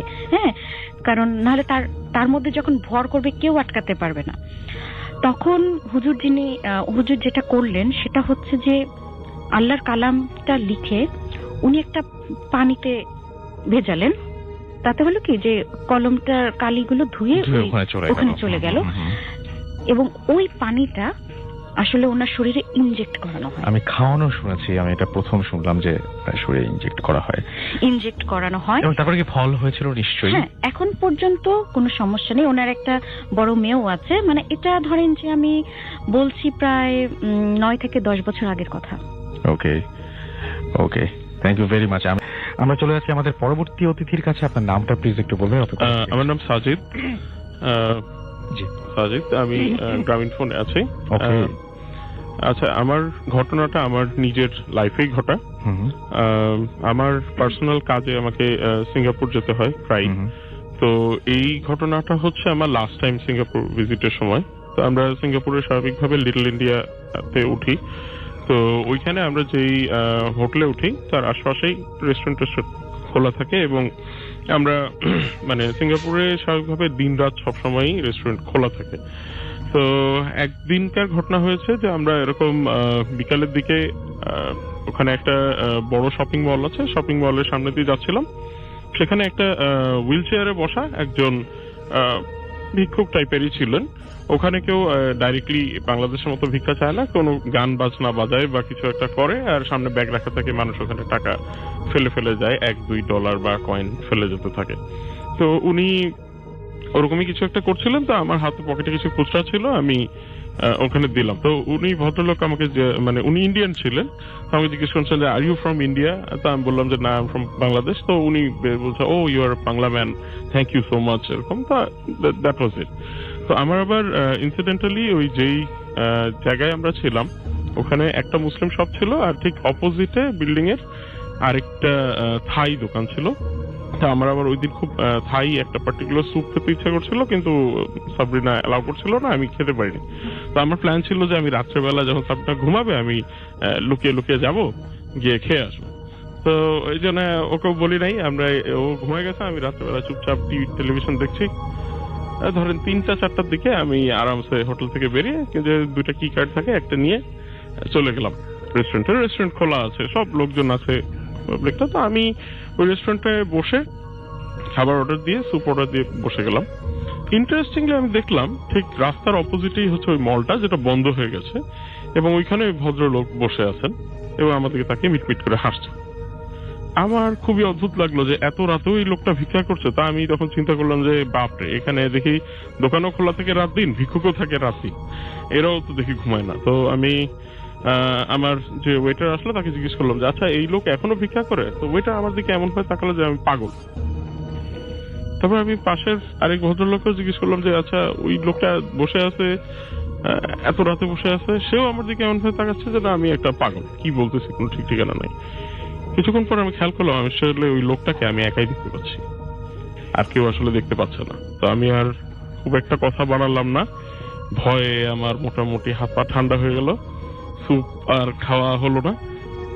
আমি চিন্তা করলাম যে না, এখান থেকে বাসায় যাই, একে তো বউকে রেখে আসছি হোটেলে, এখন বিদেশ বিভুয়ে এভাবে একা একা কি বিপদে পড়বো। তা আমি ওই হোটেল থেকে অনেকখানি করিডোর হেঁটে আমার হোটেলের সামনে যেতে হবে এবং ওখান থেকে রাস্তা ক্রস করতে হবে। তো আমি হাঁটা শুরু করলাম। আমি দেখলাম রাস্তার অপোজিটে, রাস্তাটা বেশ চিকন, সিঙ্গাপুর রাস্তা কিন্তু খুব বেশি বড় হয় না, অপোজিটে ওই লোকও হুইল চেয়ার ঠেলে ঠেলে আগানো শুরু করলো। আমি এবার বেশ ভালোই ভয় পেলাম। আমি ওই মুসলিম যে শপটা ওখানে গিয়ে কিছুক্ষণ দাঁড়িয়ে থাকলাম, দেখলাম সেও রাস্তার অপোজিটে আছে। এখন জায়গাটা একটা ক্রস রোড, চার রাস্তার একটা জায়গা। আমি ঠিক আমার রাস্তাটা ক্রস করে হোটেলে যাব, এখন ওই ভদ্রলোক যদি ওর রাস্তা ক্রস করে আমরা মোটামুটি একই জায়গায় আছি। কিন্তু আমি মানে ভয়ে ভয়ে, এখন গাড়ি ঘোড়াও চলছে, লোকজনও আছে, কিন্তু কেউ কিন্তু কিছু দেখতে পাচ্ছে না, আমি দেখতে পাচ্ছি। তা আমি ভয়ে ভয়ে রাস্তাটা ক্রস করলাম, দেখলাম ওই লোক আর ক্রস করলো না, ও ওখানে বসে বসে হাসতে থাকলো। আমি মোটামুটি দৌড়ায় গিয়ে হোটেলে ঢুকলাম। হোটেলের লবির লোকটাকে দেখে একটু জানে পানি আসলো এবং তাড়াতাড়ি লিফটে উঠে গিয়ে ঘরে চলে গেলাম। এবং ঘরে আমার মনে হতে লাগলো যে আমার করিডোরের বাইরে ওই লোকটা হুইল চেয়ার ঠেলে ঠেলে আসছে, দরজা খুললেই দেখতে পাবো। ভয়ে আপনি সবসময় ফিল করছিলেন, মানে ওই ভয় আমি এক্সপ্লেন করতে পারবো না, সেই রকম ভয় লাগছে। সাবরিনা ঘুমাচ্ছে, আমি ডাকি নাই, আমি মানে মোটামুটি ঘেমে গেছি পুরোপুরি, এরকম অবস্থা। তা আমি সকাল পর্যন্ত আসলে ঠিক মতো ঘুমাতেই পারিনি, ঘুম তো আসেই নাই, মানে আমি বসে বসে ঘড়ি দেখছি, এরকম একটা অবস্থা। সকালবেলায়ও বেরোতে ভয় লাগছে। এখন যখন হাউসকিপিং এসে ধাক্কাধাক্কি করছে যে হ্যাঁ, তখন আমি সাহস করে দরজা খুললাম এবং বেরোলাম। এবং ওই দিন আমরা ধরুন কিছু ছোটখাটো শপিং থাকে মোস্তফার পাশে জায়গাটা, তো ওখানে ওই যেই মার্কেটটায় রাত্রেবেলায় ভদ্রলোক বসেছিল, মানে যাকে দেখেছি বা দিনের বেলায় বসেছিল, ওই মার্কেটে একটা স্টারবাক্স আছে। তো ওইখানে স্টারবাক্সে আমি বসছি, সাবরিনা বাজার করে, ও বললো যে আমি ব্যাগগুলো রেখে আসি, দেন আমরা কোথাও যাবো। তো আমি ওখানে যখন বসে আছি, বেশ সময় লাগছে ওর আসতে। তো আমি ওখানে মার্কেটের যে দারোয়ান আছে তাকে জিজ্ঞেস করলাম যে আচ্ছা এখানে একজন ভদ্রলোক ছিল প্রতিদিন ভিক্ষা করে, ও গেল কোথায়? বলতো ও আচ্ছা, তুমি ওই ভদ্রলোকের কথা বলছো, ইন্ডিয়ান? হ্যাঁ, সে তো গতকাল মারা গেছে। আমি মোটামুটি কিছুক্ষণ, তার মানে আপনি এতক্ষণ, মানে আপনি যখন তাকে টাকা দিয়েছিলেন, হ্যাঁ তখন সে বেঁচে ছিল, জীবিতই ছিল, কিন্তু ওই দিনই সে মারা গেছে। এবং মারা যাওয়ার পরে তিনি আবার পরবর্তীতে আসেন। পরবর্তী মানে রাত্রেবেলায় আপনি দেখেছেন? আচ্ছা, এটা নয় হ্যালুসিনেশন হলো, আমি ধরলাম। আমি নিজেও তাই ধরেছি। আমি ইনফ্যাক্ট যখন স্যুপ খাচ্ছিলাম তখন চিন্তা করলাম যে আমি কি এখানে কোনো মাশরুম আছে নাকি। আমি অ্যাজ লজিক্যাল, যতখানি লজিক্যাল পসিবল চিন্তা করেছি, কিন্তু এক্সপ্লেনেশন পাইনি। আপনি আরেকটা ঘটনা কি আপনি বলতে চান? হ্যাঁ, আরেকটা ঘটনা কি বলতে চান? না। আচ্ছা, আরেকটা ঘটনা বলতে চান না? আচ্ছা আচ্ছা, তো আপনি তার মানে যখন ওকে টাকা দিয়েছিলেন তখন সে জীবিতই ছিল, পরবর্তীতে সে আর মানে যখন আপনি মোটামুটি পরবর্তীতে যখন তাকে আবার দেখছিলেন তখন সে আসলে না, মানে ওর ওই দারোয়ানের ইনফরমেশন অনুযায়ী তাই সে আসলে ওই দিনই মারা যায়।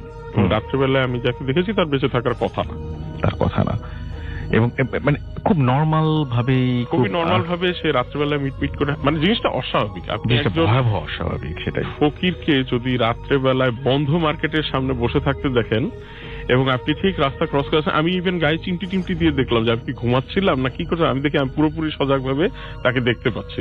এর চেয়ে ভয়াবহ অভিজ্ঞতা আর কিছু হতে আর পারে কিছু হতে পারে না। Thank you very much. So এই হচ্ছে ঘটনা, এবং আমরা প্রথমে চলে যাই হুমায়রার কাছে এবং হুমায়রার হাজবেন্ডের কাছে। তারা দুইজন মিলে ইনফ্যাক্ট একটা ঘটনা বলবেন এবং সেই ঘটনাটা আমরা তাদের কাছ থেকে শুনবো। ঘটনাটা কোথায় ঘটেছিল? রাসেল ভাই, ঘটনাটা ঘটেছে দিনাজপুর শেতাবগঞ্জে। ঘটনাটা শেতাবগঞ্জে, এটা এক রাতে ঘটে যাওয়া ঘটনা। এটা আমার বড় বোনকে ঘিরে, যদিও বড় বোনকে ঘিরে, বাট ভিকটিম আমরা সবাই, মানে আমার হোল ফ্যামিলি। তো এটা আমার বিয়ের ডিসেম্বর 2012, 16 ডিসেম্বরের ঘটনা। আমরা সবাই মিলে শর্ট ট্যুরে যাই, আমার ফ্যামিলি, আমার হাজবেন্ডের ফ্রেন্ড সবাই জয়েন করেছিল। তো আমরা বেসিক্যালি মানে যাওয়ার মানে গেছি ওখানে। তো থার্ড ডে, 3 দিনে যত সমস্যা শুরু হয়, তো আমরা আমার চাচা শ্বশুরের বাসায়, হ্যাঁ আমরা চাচা শ্বশুরের বাসায় দাওয়াত খাওয়ার পর আমরা প্ল্যান করলাম যে আমরা অটো রাইস মিল যাবো দেখতে। অটো রাইস মিল যাওয়ার মানে রওনা হওয়ার পর প্রায় সন্ধ্যা হয়ে গেল, কজ ওটা মানে ডিসেম্বর ছিল, তো শীতের সময় ছিল। তো আমরা যাওয়ার পর প্ল্যান করলাম চিমনিতে উঠবো, চিমনিতে উঠবো। তো চাচা সাবধান করে বললেন যে চিমনিতে উঠতেছে ভালো কথা, বাট তাড়াতাড়ি নেমে যাও, বেশিক্ষণ থেকো না, আজানের আগে পারলে নেমে যাও। তো আমরা উঠার পর মানে এতই ব্যস্ত হয়ে গেলাম ছবি তোলার জন্য যে কোনো কিছুই মনে রইল না। তো হঠাৎ আমার হাজবেন্ড মানে বললো যে আজান দিতেছে, আজানের মিডল একদম মধ্যেখানে। তো বলতেছে চাচা তো বলছিল নেমে যেতে, তোমরা নামতেছো না কেন? তো একে একে আমরা নামছি, সবাই নামলাম। নেমে খেয়াল করলাম যে আমার আপু নামেনি। তো আমার আপুর সাথে আমার হাজবেন্ডের খুব ভালো সম্পর্ক, ওরা খুবই ভালো ফ্রেন্ড।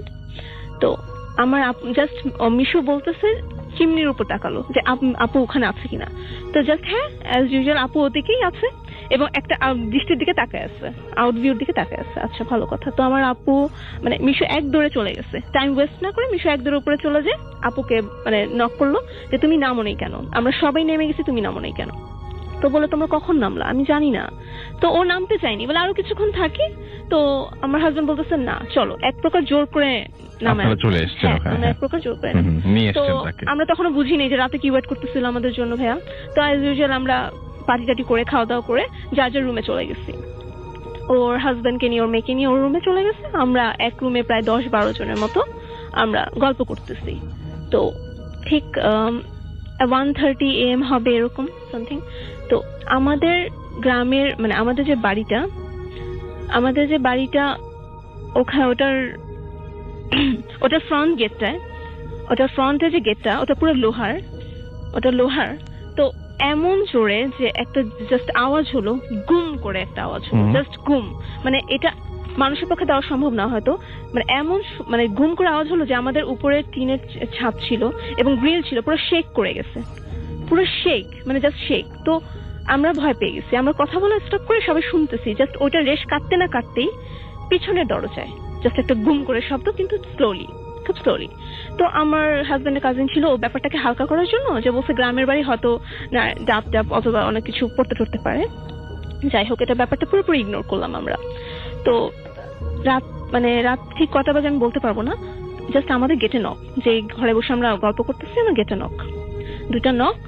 তো আমার আপুর গলার ভয়েস, গেট খোল। তো আমার আপুর গলার ভয়েস শুনে যে আমি এতটাই শকড হলাম যে আমার আপু অনেক ভীতু প্রকৃতির, লাইক ও যে আসবে কাউকে ইনফর্ম না করে, হয়তো আমাকে ফোন দিবে যে মিশুকে পাঠাও, অথবা ও কাউকে নিয়ে আসবে, ও একা আসবে না, কারণ করিডোর দিয়ে গ্রামের বাড়ি, ও একা জীবনও আসবে না। তো ওকে গেট খুলে আমরা অবাক হয়ে গেছি। তো ও জাস্ট যখন ভিতরে ঢুকে বললো, জাস্ট রাগ করে বললো, তোমরা এতক্ষণ গল্প করতেছো, তোমরা ঘুমাবা না, কালকে আমরা ঢাকায় যাব। ও এটা বলে ও নিজেই গল্প করে মানে আমাদের সাথে জয়েন করলো। তো ভাইয়া ছিল, মিশুর ফ্রেন্ড ছিল মুকুল ভাইয়া। তো ও জাস্ট বলতেছে আমার আপুকে যে তুমি আসছো, তোমার কি মাথা খারাপ, মেয়েটাকে এত রাতে রেখে আসছো বারান্দায়, তুমি মেয়েটাকে নিয়ে আসতেছো না? আশফিন, আমার ভাগ্নির নাম আশফিন, তো নিয়ে আসো, ওকে বাইরে কেন রেখে আসছো? তো আপু জাস্ট অবাক হয়ে ভাইয়াকে বললো, মুকুল ভাইয়াকে বললো যে তোমার কি মাথা খারাপ হয়ে গেছে, আমার মেয়ে তো কখন ঘুমায় গেছে, আমি আমার মেয়েকে আনি নেই। তো আমরা জাস্ট ওনাকে নিয়ে ফান শুরু করলাম যে ভাইয়া কি দেখো কি না দেখো। তো ভাইয়া যে এক প্রকার মানে নিশ্চিত হওয়ার জন্য উনি নিজেই গেছে বারান্দায় যে আশফিন ছিল কিনা। তো উনি যেয়ে দেখেন না, আশ্বিন নেই। তো জাস্ট একটু মানে অবাক হয়ে তা আমরা আবার ফান শুরু করে গল্প করা স্টার্ট করলাম। তো আমরা একটা টপিকস নিয়ে আড্ডা দিচ্ছিলাম উত্তরা রোড নিয়ে আড্ডা দিচ্ছিলাম। তো যে আড্ডা দিচ্ছিল উনি হচ্ছে কথা বলছিল, উনি মুকুল ভাইয়া কথা বলছিল। বাট আমার হাজবেন্ড খেয়াল করলো আমার আপু জনি ভাইয়ের দিকে তাকায় হাসতেছে। মূলত আমরা যে কথা বলে তার দিকে তাকায় থাকি, ও তাকায় আছে জনি ভাইয়ার দিকে। তো ব্যাপারটা একটু আমার হাজবেন্ড বললো যে দেখো তোমার কথা বলতেছে সিরিয়াস টপিক স্যার, তোমার মানে নীলা হাসতেছে। তো এটা সবাই খেয়াল করলো একে একে। তো সবাই কথা চুপ করে মানে কথা বলা বন্ধ করে ওর দিকে নোটিস করলো যে কি ব্যাপার, ও এরকম করতেছে কেন। তো ও দেখি চোখ বড় বড় করে জনি ভাইয়ের দিকে তাকেই হাসতেছে।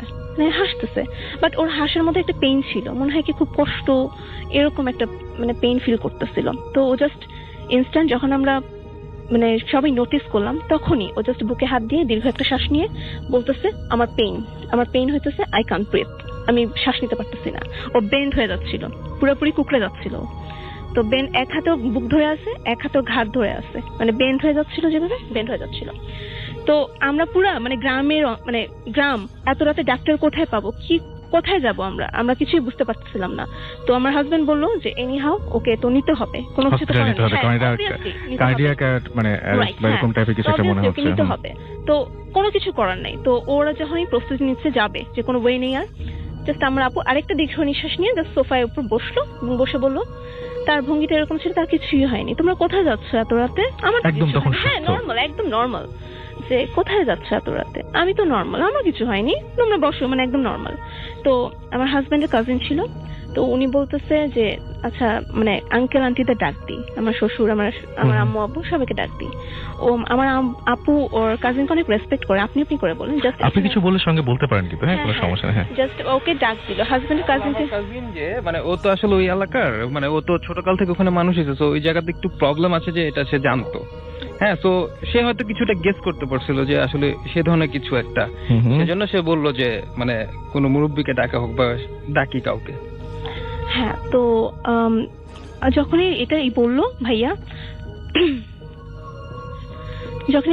বললো, তো জাস্ট আমার আপু ওকে ডাক দিল, তুমি এখানে আসো। আপু কিন্তু ওকে আপনি করে বলে, জাস্ট তুমি এখানে আসো। এখানে ও সামনে আসছে, জাস্ট ওর কলারটা ধরে জাস্ট ও বললো যে কাউকে ডাক দিবি না, খবরদার তুই বস। মানে আপু ওকে বসায় দিয়ে আপু নিজে ফেইন্ট হয়ে গেল, আপু ফেইন্ট। তখন আপু মানে সেন্স নেই। তো ওর চিৎকার শুনে সবাই তো এসে পড়ছে, সবাই আব্বু আম্মু যত সবাই ছিল সবাই এসে পড়ছে। তো আমার শ্বশুর ওকে এসে দেখেই বলে যে এটা কোনো হার্ট অ্যাটাক না, ওর কোনো পেইন হয়নি, ওর উপর কোনো খারাপ কিছু পজেস্ট করছে, জাস্ট একটাই কথা বললো। এবং সাথে সাথে আমার চাচা শ্বশুরকে ডাকতে গেলেন। আমার চাচা শ্বশুর ছিলেন মসজিদের ইমাম। তো উনি যখন আসছেন, তো আমার বোন এভাবে বসেছিল যে পিছে দেয়াল, মাথায় জাস্ট বাড়ি দিচ্ছিল পিছে, এরকম আধো শোয়া আধো বসা ওরকম। তো আমার চাচা শ্বশুর জাস্ট এসে মানে সালাম দিয়েই ফার্স্টে বললেন যে আমি একজন মসজিদের ইমাম, তোমার কত বড় সাহস, তুমি আমার মানে আমার বাসার মেহমানের উপর তুমি আসছো, তুমি চলে যাও দয়া করে। তো ও জাস্ট একটাই কথা বললো, যাবো না। তো চাচা বললো কি চাও? মেরে ফেলবো। আবার চাচা জিজ্ঞেস করলো যে কেন? ভালো লাগে। তো চাচা রেগে গেলেন। তো চাচা সবাইকে মানে ওই রুমে যারা মিশুর ফ্রেন্ড সার্কেল, আমার দুলা ভাই, আমার ননদ সবাই ছিল, বললো ওকে ধরো, মানে ওকে মানে খোলা রেখো না। আমরা তখন ওকে টাচ করিনি, সবাইকে যখন বললো ধরো, ওর ট্রিটমেন্ট হবে এবার। তো সবাই মিলে ওকে ধরলো, মানে চারজন পা ধরে রাখছে, দুই হাত, আর ওর হাজবেন্ড ওর মাথা ধরে রাখছে। তো আমার চাচা শ্বশুর সরষের তেল দিয়ে জাস্ট মানে যেটা করে মানে এক্সোরসিজমের সময় যে প্রসিডিউর গুলো রয়েছে, হ্যাঁ প্রসিডিউর গুলো করতেছে। তো যখন করতেছে, তো ভাইয়া এটা না দেখলে কেউ বিলিভ করবে না যে মানে আমরা জাস্ট লাইক হরর ফিল্ম যেটা দেখি, জাস্ট লাইক হরর ফিল্ম, মনে কেউ বিলিভ করবে না হয়তো।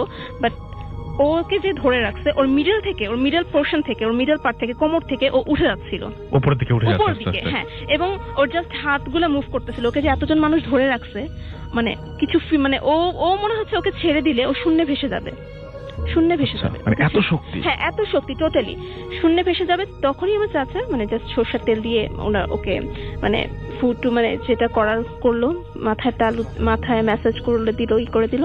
তো ও কিছুটা নিস্তেজ হলো, এবং যখন করতেছিল চিৎকার দিতেছিল, কন্টিনিউয়াসলি চিৎকার দিতেছিল। তো একটু নিস্তেজ হওয়ার পর আমার চাচা শ্বশুর মনে করলেন যে হয়তো ছেড়ে দিচ্ছে বডিটা। তো তো সবাইকে বললো যে আস্তে আস্তে রিলিজ করো, হুট করে রিলিজ করো না, আস্তে আস্তে তোমরা রিলিজ করো। তো ওকে যখন একটু একটু মানে আস্তে আস্তে ছেড়ে দিতেছে, মানে ধরেন একটু মানে ছেড়ে দিল, ও জাস্ট একটা লাফ দিয়ে বিছানার উপর দাঁড়ায় গেটের মধ্যে, মানে গেটের উদ্দেশ্যে রওনা দিল, মানে গেট বাহির জাম্প করছে, মানে বের হয়ে যাবে, চলে যাবে। হ্যাঁ, এবং আমার পাশে আমার আব্বু ছিল, আমার আব্বু জাস্ট ধরছে আব্বুকে নিয়ে বের হয়ে যাবে, মানে এমন একটা অবস্থা আব্বুকে নিয়ে বের পাত্তা না দিয়ে একদমই। হ্যাঁ, আটকানোর মতো কোনো ওয়ে ছিল না। জাস্ট চাচা তখন ওকে ধরলো এবং ওদের ধরতে বললো, ওকে ধরতে বলে জাস্ট মানে শুয়ে দিতে বললো, আবার জাস্ট শুয়ে দিতে বললো। তো ওরা আবার ধরলো ওকে। তো চাচা তখন বললো যে এটা আমার একার পক্ষে সম্ভব না কন্ট্রোল করা, কারণ এটা খুবই মানে খারাপ প্রকৃতির, এটা আমার একার পক্ষে কন্ট্রোল করা সম্ভব না। যদি মানে ভালো হয় মেজো ভাইকে ডাকা, আমার মেজো চাচা শ্বশুর মানে ওনার আগে থেকে জিনের আমল করতেন, তো উনাকে মানে উনি স্পেশালিস্ট বলতে গেলে, তো উনাকে মানে ডাকতে যাবে। এমন সময় আমার চাচা শ্বশুর ডাকতে যাবে। ভাই এটা সবচেয়ে মানে আশ্চর্যজনক বিষয়, মেইন গেটে নক খুলে দেখি মেজো চাচা হাজির, কারণ মেজো চাচার বাসা অনেক দূরে ছিল। মেজো চাচা হাজির এবং কারোর সাথে কোনো কথা না বলে জাস্ট উনি ঘরে যে সূরা পড়তে ঘরে যাচ্ছে, ঘরে যে সব মানে সবাইকে ইশারা দিয়ে মুভ করতে বললো। জাস্ট আমার আপুর মাথাটা ধরে জাস্ট একটা ফু দিল, এবং আল্লাহর কালামের যে শক্তি এটা সেদিন আসলেই প্রমাণ পাইছি। মানে ও বলা মানে ফু দেওয়ার সাথে সাথেই যাই বলে বলতে লাগলো, যাই কন্টিনিউ যাই। তারপর যেটা হলো রাসেল ভাই, যে যাই তখন চাচা আমাকে বললো যে এখন তো যেতে দিব না, এখন তোমাকে বলতে হবে তুমি কেন আসছো, তোমার নাম কি, তুমি কোত্থেকে আসছো, তুমি কি চাও, সব বলতে হবে ডিটেলসে। তো চাচা জাস্ট একটাই বললো তোমার নাম কি জিজ্ঞেস করলো। তো জাস্ট ফার্স্টে বললো সীতা। সেকেন্ড টাইম আমার চাচা আবার জিজ্ঞেস করলো নাম কি, বললো গীতা। তো তোমরা দুইজন, মাথা নাড়লো, কোনো অ্যান্সার দিল না, জাস্ট মাথা নাড়লো। তো বলতেছে যে কোথা থেকে আসছো, শঙ্খচূড়া নামের একটা জায়গার কথা বললো। তো যখনই শঙ্খচূড়া নামের জায়গার একটা কথা বললো, আমার হাজবেন্ডের দিকে চাচা আমার তাকালো, যে একদম রেগে তাকালো, যে তোমরা কি অটো রাইস মিলের দিকে গেছিলা? বলে হ্যাঁ। সন্ধ্যা দিকে গেছিলা? বলে হ্যাঁ। বলে যাওয়াটা ঠিক হয়নি, তুমি জানো যে আমাদের ফ্যামিলির উপর একটা আমাদের ব্যাড এফেক্ট আছে, তুমি কেন গেছো? যাই হোক, শঙ্খচূড়াটা রাসেল ভাই, শঙ্খচূড়াটা এমন একটা জায়গা যে আমাদের অটো রাইস মিলের পিছনের জায়গাটার নামই হচ্ছে শঙ্খচূড়া, আর ওখানে একটা চিতা খোলা আছে। মেইনলি মানে সমস্যাটা হয়েছেই সেখানে, মানে সন্ধ্যার সময় ওঠাতে উপরে মানে চাচার কথা মতো আর কি, যে ওখান থেকে সমস্যাটা শুরু হয়েছে। তো চাচা বললো যে এখন ওর বডিতে যে মানে যারা আছে তারা ওই মানে শ্মশানেরই বাসিন্দা বলতে গেলে। তো চাচা বললো যে এখন আর কোনো প্রবলেম হবে না, তোমরা মানে এখন বডি ছেড়ে চলে যাবে। তো তোমরা যেটা করার, তোমরা প্রত্যেকটা ঘরের গেট খুলে দাও, main gate, even main gate, বাসার মেইন গেট, বারান্দার গেট, মানে যত গেট আছে সব খুলে দাও এবং সব গেটে থেকে সরে যাও। তো রাসেল ভাই, ডিসেম্বরের মান্থ, দিনাজপুরে প্রচুর ঠান্ডা পড়ে এবং আমাদের এনভায়রনমেন্টে মানে অ্যাটমসফিয়ারটা এমন হয়ে গেছিল যে গরমে আমরা ঘামতেছিলাম, গরমে ওই মুহূর্তটা মানে গরমে সব দরজা খোলা, হ্যাঁ সব দরজা খোলা, মানে টেম্পারেচার অনেক, মানে দিনাজপুরের টেম্পারেচার আপনারা জানেন তো, এত হিট ছিল যে যখন বাতাসটা মনে হয় বের হচ্ছিল, মানে পুরো বাসার গরমটা নিয়ে মনে হয় বের হয়ে যাচ্ছিল এরকম। তো মূলত যখন বের হয়ে যায় আমার আপু সাথে সাথে ফেইন্ট হয়ে যায়, ওর আর কোনো সেন্স আসে না, ফেইন্ট হয়ে যায়। তো সাথে সাথে আমার মেজো চাচা যে উঠানে দাঁড়ায় কোরআন তেলাওয়াত শুরু করছে, কোরআন তেলাওয়াত করতেছে 10 মিনিটের মতো প্রায় কোরআন তেলাওয়াত করলো। কোরআন তেলাওয়াত করার পর কোরআন শরীফটা বন্ধ করার পর জাস্ট একটাই কথা বললো আমাদের উদ্দেশ্যে, যে এখন থেকে রাত 3:30 তখন বাজে, এখন থেকে ফজরের আজান পর্যন্ত আমি গেট লক করে দিয়ে যাচ্ছি, ইভেন প্রত্যেকটা গেট, বাসার রুমের এবং মেইন গেট, প্রত্যেকটা গেট লক করে দিয়ে যাচ্ছি ফজরের আজান পর্যন্ত, আমি এসে খোলা না পর্যন্ত তোমরা কেউ খুলবা না।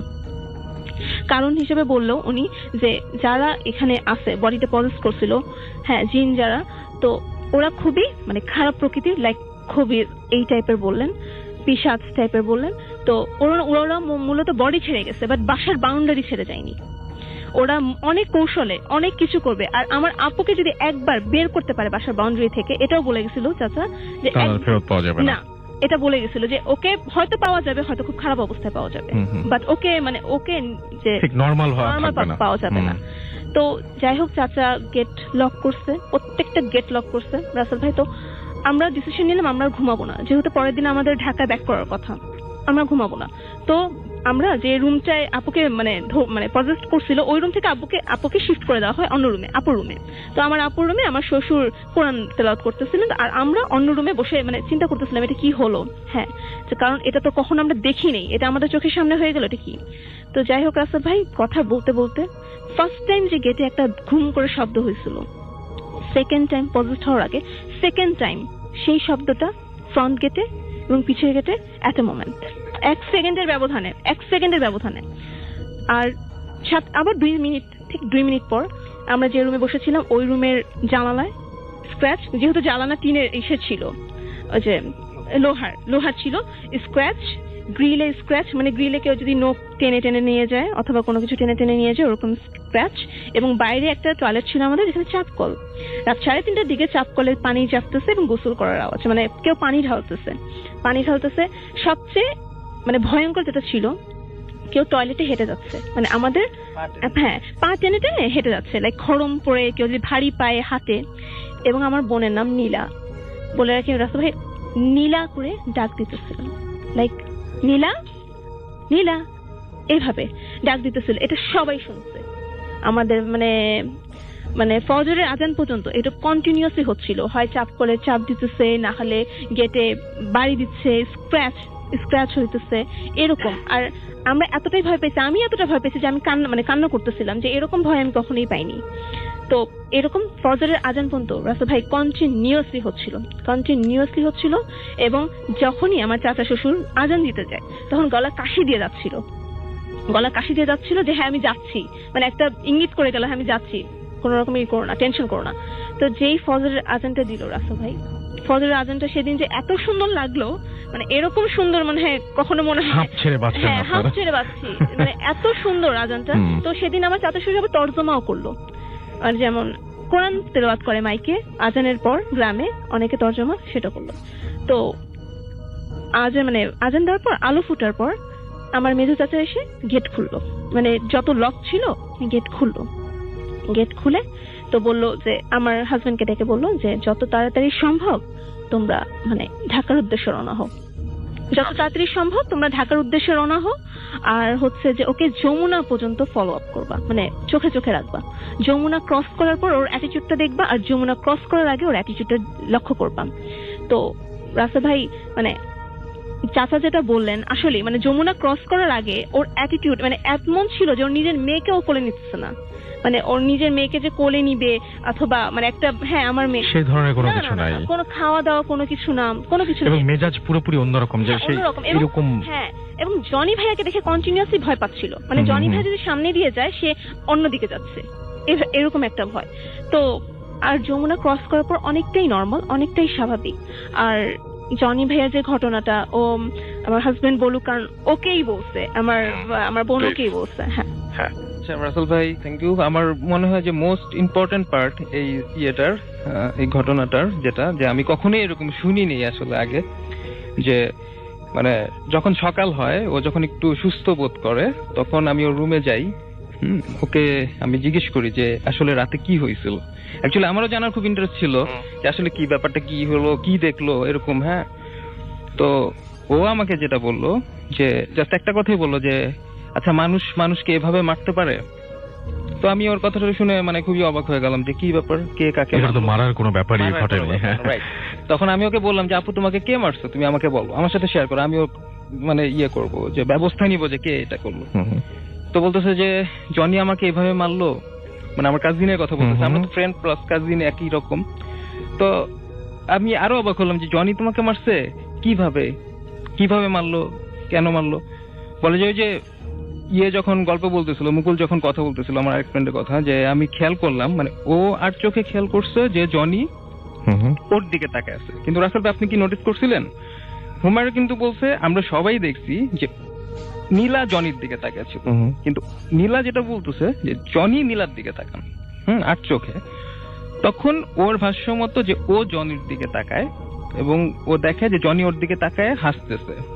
তো এক পর্যায়ে ও দেখে যে জনির চোখগুলো লাল হয়ে বড় বড় হয়ে যাচ্ছে, মুখ বিকৃত হয়ে যাচ্ছে, ব্ল্যাক শ্যাডো চলে আসতেছে মুখের মধ্যে, খুবই প্যারানর্মাল একটা ব্যাপার চলে আসছে ওর মুখে, এবং হাত দুটা কোনই থেকে উপরের দিকে উঠে যাচ্ছে বেন্ড হয়ে, আর ঘাড় 60 ডিগ্রি অ্যাঙ্গেলে ঘুরে যাচ্ছে, মানে খুবই একটা ভয়াবহ পরিস্থিতিতে জনি ওর উপর জাম্প করে। তারপর আর ওর কিছু মনে নেই, তো এটাকে ধরেই নিছে যে জনি ওকে মারতেছে। তো এরকম কিছু একটা দেখছে। তো আমি সকালে চাচাকে জিজ্ঞেস করি যে চাচা এরকম কিছু হয়েছিল, তখন আমার চাচা বলে যে আসলে বাবা এটা তো একটা জিনের পজিশন, তুমি তো বুঝতেই পারছো, আর ওদের ভিতরে অনেক রকম জাত থাকে। এর জন্য আমি তোমাকে বলছি যে রাতের বেলা আসলে ওরা যে চলে যায় এটা ওদের সাইন, হয়তো কোনো সাইন দিয়ে যায়, বা কোনো কোনো জিন যখন পজেস্ট করে গেলে জাস্ট চলে গেল। কিন্তু কিছু প্রকৃতির আছে এরা খুবই খারাপ জাতের, মানে তারা কথা দিয়ে কথা রাখে না। আমি বুঝতে পারছি যে এটা কোন প্রকৃতির ছিল, এর জন্যই আমি বলছি যে ঘর থেকে কেউ বের হবে না। হ্যাঁ, এবং তাদের পজিশন ছিল যে 2টা জিন ছিল এখানে, যে ইফেক্ট দিছে। ফার্স্টে আমার ফ্রেন্ড মুকুল দেখে যে নীলার মেয়েটা পিছনে দাঁড়ানো, আমরা কেউই দেখলাম না, ওইটা একরকম ইফেক্ট। আবার নীলা যেটা দেখলো যে জনি ওর উপর লাভ দিয়ে পড়লো, এটাও হচ্ছে একরকম ইফেক্ট। তারপরে শেষ পর্যন্ত চাচা যেটা বললো যে আসলে এটা হচ্ছে ইফরিত প্রজাতির জিনদের মধ্যে পড়ে, যেটা মানে শয়তানের প্রজাতি আর কি, মানে প্রচুর ভয়ঙ্কর ধরনের জিনদের ভিতরেই এটা পড়ে। তো এই জন্য আর কি এই ধরনের এত কিছু হয়ে গেছে, আর উনি আমাদের তাদের লিফট করতে বলছেন। হ্যাঁ, যেটা আরেকটা কথা, আমরা কোনো কিছু দেখিনি, আমরা কোনো কিছু মানে আমরা কোনো জিন দেখিনি, কোনো ভূত দেখিনি, কোনো রকমের কোনো উইয়ার্ড ফেস দেখিনি, বাট আমরা যেটা ফিল করছি লাইক স্ক্র্যাচ, আপুর নাম ধরে ডাকা, পায়ে ধরে হাঁটা, মানে পায়ে ভারী পায়ে হাঁটা, গেটে বাড়ি দেওয়া কন্টিনিউয়াসলি ফজরের আজান পর্যন্ত। এটা শুধু আমি না, আমরা না, আমাদের ফ্যামিলি, আমার আম্মু আব্বু, আমার শ্বশুর শাশুড়ি যত পার্সন ছিল সবাই শুনছে। মানে ব্যাপারটা এরকম যে যখন কেউ বাইরে ভারী পায়ের আওয়াজ শুনছে তখন সবাই সেটাই শুনছে, মানে একই জিনিস সবাই শুনছে, স্ক্র্যাচ মানে সাউন্ড হচ্ছে স্ক্র্যাচের, তখন সেটাই শুনছে সবাই। যখন নক করছে তখন সেই নকের শব্দই শুনছে। এবং আমার হাজবেন্ড কন্টিনিউয়াসলি আমার দুলাভাইয়ের সাথে মানে করতেছে, ইন্টারঅ্যাক্ট করতেছে যে ভাই আপনি কিছু শুনতেছেন, এই রুম থেকে ওই রুম, ভাইয়া আপনি কিছু শুনতে আওয়াজ পাচ্ছেন? বলে হ্যাঁ পাচ্ছি। বলে বের হয়েন না, বের হয়েন না। জাস্ট আমার হাজবেন্ড এটাই বলতেছেন, বের হয়েন না, যেটাই শুনবেন বের হবেন না, বের হবেন না, এটাই। তো রাসেল ভাই লাস্টে যেটা হলো, আমরা ঢাকায় ব্যাক করলাম, সবকিছুই স্বাভাবিক ছিল, কিন্তু যেটা হয় যে ও পর 3 রাত একই স্বপ্ন দেখে। সে স্বপ্ন দেখে যে আমার গ্রামের যে বাড়িটা, ওখান থেকে সে রাত্রেবেলা দৌড় দিয়ে বের হয়ে সেই অটো রাইস মিলের দিকে চলে যাচ্ছে, মানে সেই শঙ্খচূড়ার দিকে চলে যাচ্ছে। পরপর 3 রাত দেখার পরে আমরা এটা নিয়ে আবার একটু চিন্তা করলাম যে এটা কেন হচ্ছে।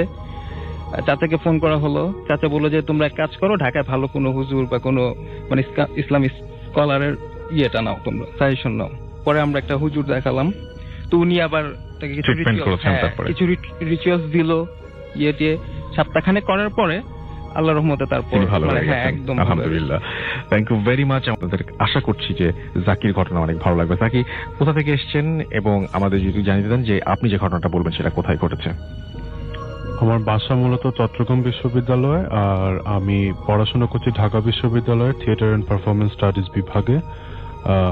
ঘটনাটা আমাদের কলাভবনে ঘটে যাওয়া। আচ্ছা, ঘটনাটা প্রথম যে ঘটনাটা কলাভবনে, সেটা হলো আমাদের ফাইনাল ইয়ারের কৃপা আপু আমাকে বলেছিলেন। তো আমাদের ডিপার্টমেন্টটা হলো কলাভবনের টপ ফ্লোরে 6 তলায়। আমাদের কিছু কোর্স থাকে, একটা কোর্স হলো সেট ডিজাইন, নাটকের সেট ডিজাইনের। তো তখন কৃপাপুদের পরীক্ষার আগে কিছুদিন তাদেরকে বেশ রাত পর্যন্ত কাজ করতে হতো ডিপার্টমেন্টে।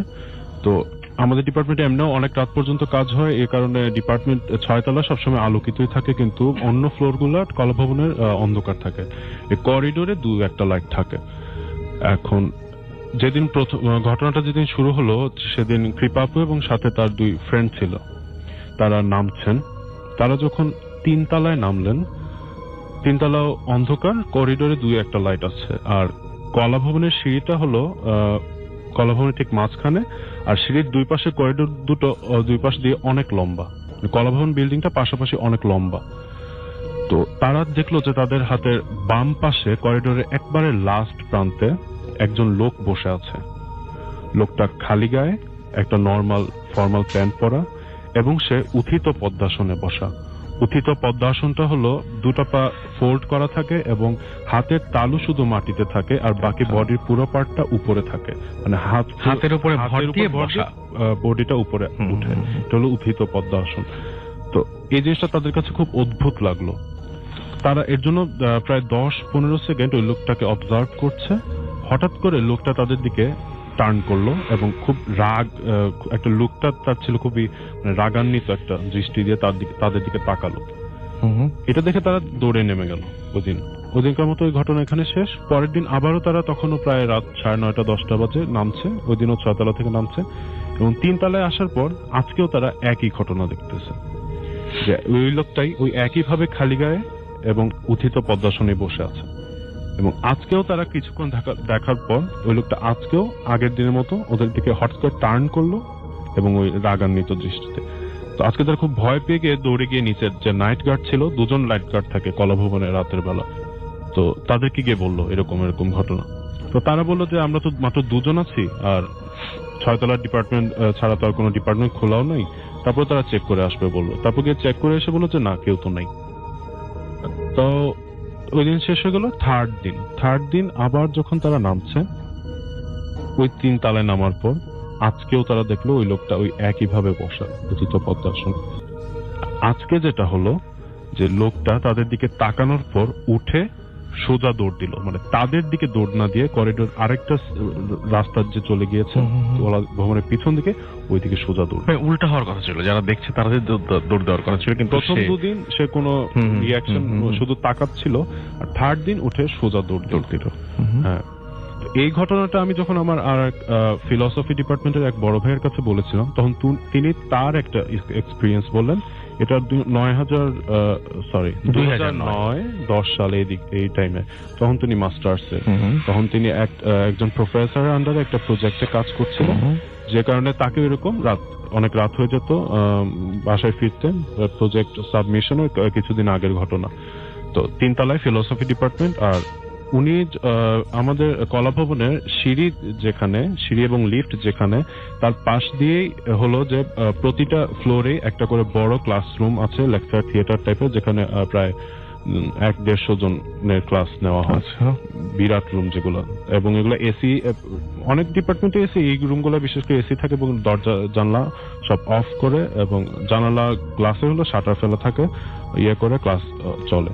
তো উনি প্রথম দিন যেটা দেখলেন, প্রথম দিন না, উনি প্রায় 3 দিন টানা উনি যখন ফিরতেন রাত 10টা বা 10:30, উনি দেখতেন যে ওই কলাভবনের ওই রুমগুলায়, ওনার 3 তলায় ফিলসফি ডিপার্টমেন্টের 3 তলায় ওই রুমটার পাশ দিয়ে আসার সময় উনি শব্দ পেতেন যে ক্লাস হচ্ছে। ক্লাসে যে অনেক মানুষ, তো মানে একটা বড় গ্যালারিতে অনেক মানুষ হলে একটা তো নর্মাল গুনগুন বা কথা বলা আওয়াজ পাওয়া যায়, যেটা উনি লক্ষ্য করতেন। প্রথম 1, 2, 3 দিন এটা লক্ষ্য করার পর 4th ডেতে ওনার সাথে আরেকজন ছিল, ওই প্রজেক্টে কাজ করছে আরেকজন।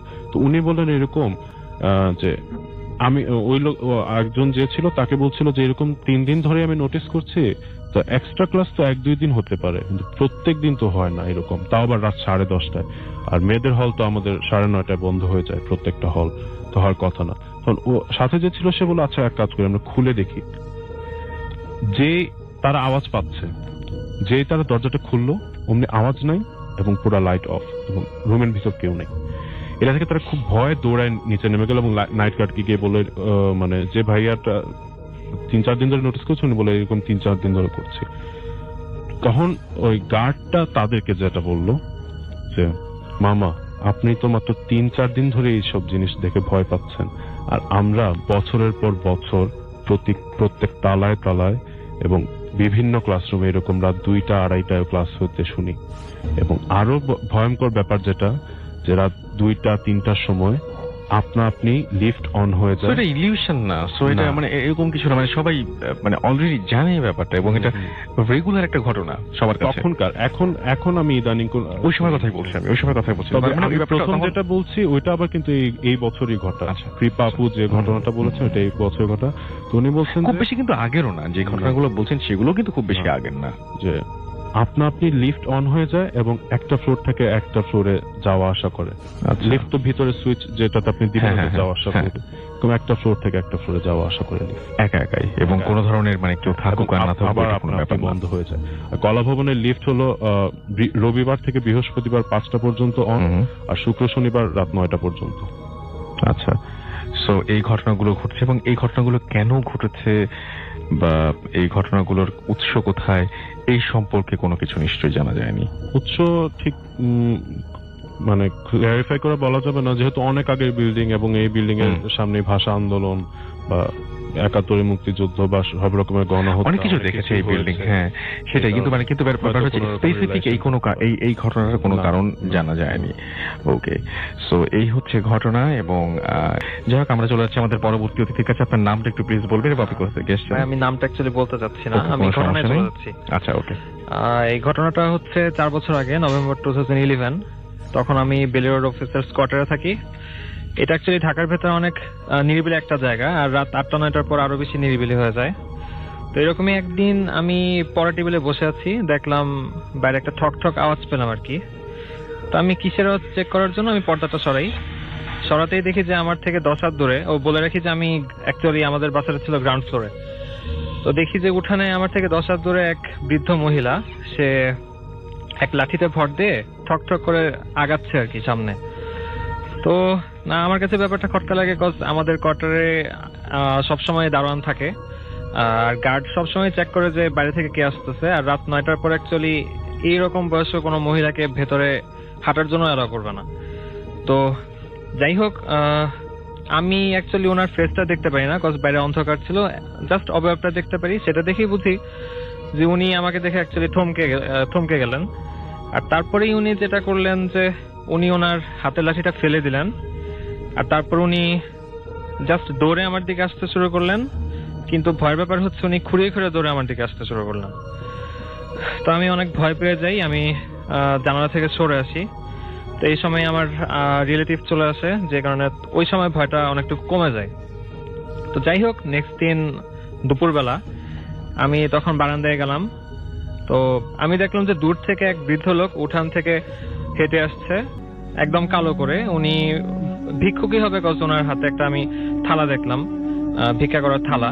তো এখন এখানে মজার ব্যাপার হচ্ছে যে আমাদের বাসার সামনে আরো 4টা বাসা পড়ে, 4টা বাসার বারান্দা। উনি ভিক্ষুক হলে অ্যাকচুয়ালি প্রতিটা বাসায় ওনার নক করার কথা, তো উনি কোনো বাসায় নক না করে উনি স্ট্রেট আমার দিকে আসতে শুরু করলো। আর একটু আগানোর পর দেখলাম যে ওনার অ্যাকচুয়ালি চোখ লাল, আর উনি আমার উপর ক্ষিপ্ত মনে হচ্ছে, পুরা দেখেই বোঝা যাচ্ছে। তা আমি সাথে সাথে দরজা আটকিয়ে দেই, রুমের ভেতরেই বসে থাকি। তো একটু পরেই দেখলাম যে আমার বারান্দায় অনেক জোরে জোরে ঠক ঠক করে উনি নক করছেন। আর নকটা নর্মাল মানুষ যেভাবে নক করে ঠিক সেরকম না, ব্যাপারটা কাইন্ডা হুমকির মতো ছিল অ্যাকচুয়ালি। তো যাই হোক, আমি এটা শুনে ভয় পাই, আর উনি শুধু বলতে থাকে যে দরজা খোল। তো আমি টিভি ছেড়ে দেই, আর টিভি ছাড়ার পর আমি যেটা করি, ভলিউম বাড়িয়ে দিয়ে যে চ্যানেলে আপনার আরবি একটা চ্যানেল আছে যেখানে শুধু সূরা আর কোরআন তেলাওয়াত করে, আমি সেটা জোরে করে অ্যাকচুয়ালি ছেড়ে দেই। এই সময়ই একটু পরে ওই লোক চলে যায়, যাওয়ার আগে বলে যে আমি আবার আসবো। তো যাই হোক, ওই দিনই বিকাল 4টার দিকে, তো বাসায় কারেন্ট ছিল না, আমি আমার MP3-তে রেডিও শুনতেছিলাম, আমি আমার খাটে বসেছিলাম। তো আমার খাটের সাথে যে জানালা, সেই জানালাটার পর্দা নামানো থাকলেও বাইরে থেকে কোনো কিছু গেলে সেটার অ্যাকচুয়ালি শ্যাডোটা পড়ে, মানে ছায়াটা পড়ে। তো এই সময় আমি দেখলাম বাইরে জাস্ট উঠানে কোন একটা মেয়ে হেঁটে যাচ্ছে, মানে অনবরত আমার বাসার সামনে দিয়ে হেঁটে যাচ্ছে।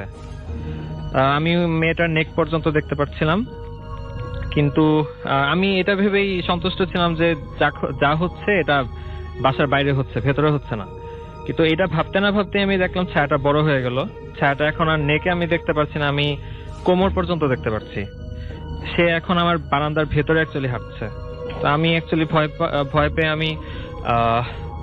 আমি আয়াতুল কুরসি পড়ি 3 বার।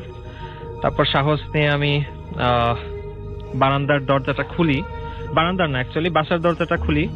MP3টা হচ্ছে আমার খাটের পাশে একটা চেয়ার 3 ফুট দূর, সেখানে রেখে দিই MP3 প্লেয়ারটা। তো আমি যখন খুলি দেখি যে কিছুই নেই। আমি জাস্ট আবার দরজাটা আটকাইতে যাই, দেখি যে একটা শ্যাডো, কালো ছায়া, সেটা মেয়েরই ছায়া হবে, কজ উপরের চুলগুলা উঠতেছিল কাইন্ডা, সেটা ঠিক আমাকে ভেদ করে চলে গেল। খুব গরম কিছু আমার ভেতর দিয়ে চলে গেল। তো তারপরে আমি অ্যাকচুয়ালি সেন্সটা হারিয়ে ফেলি।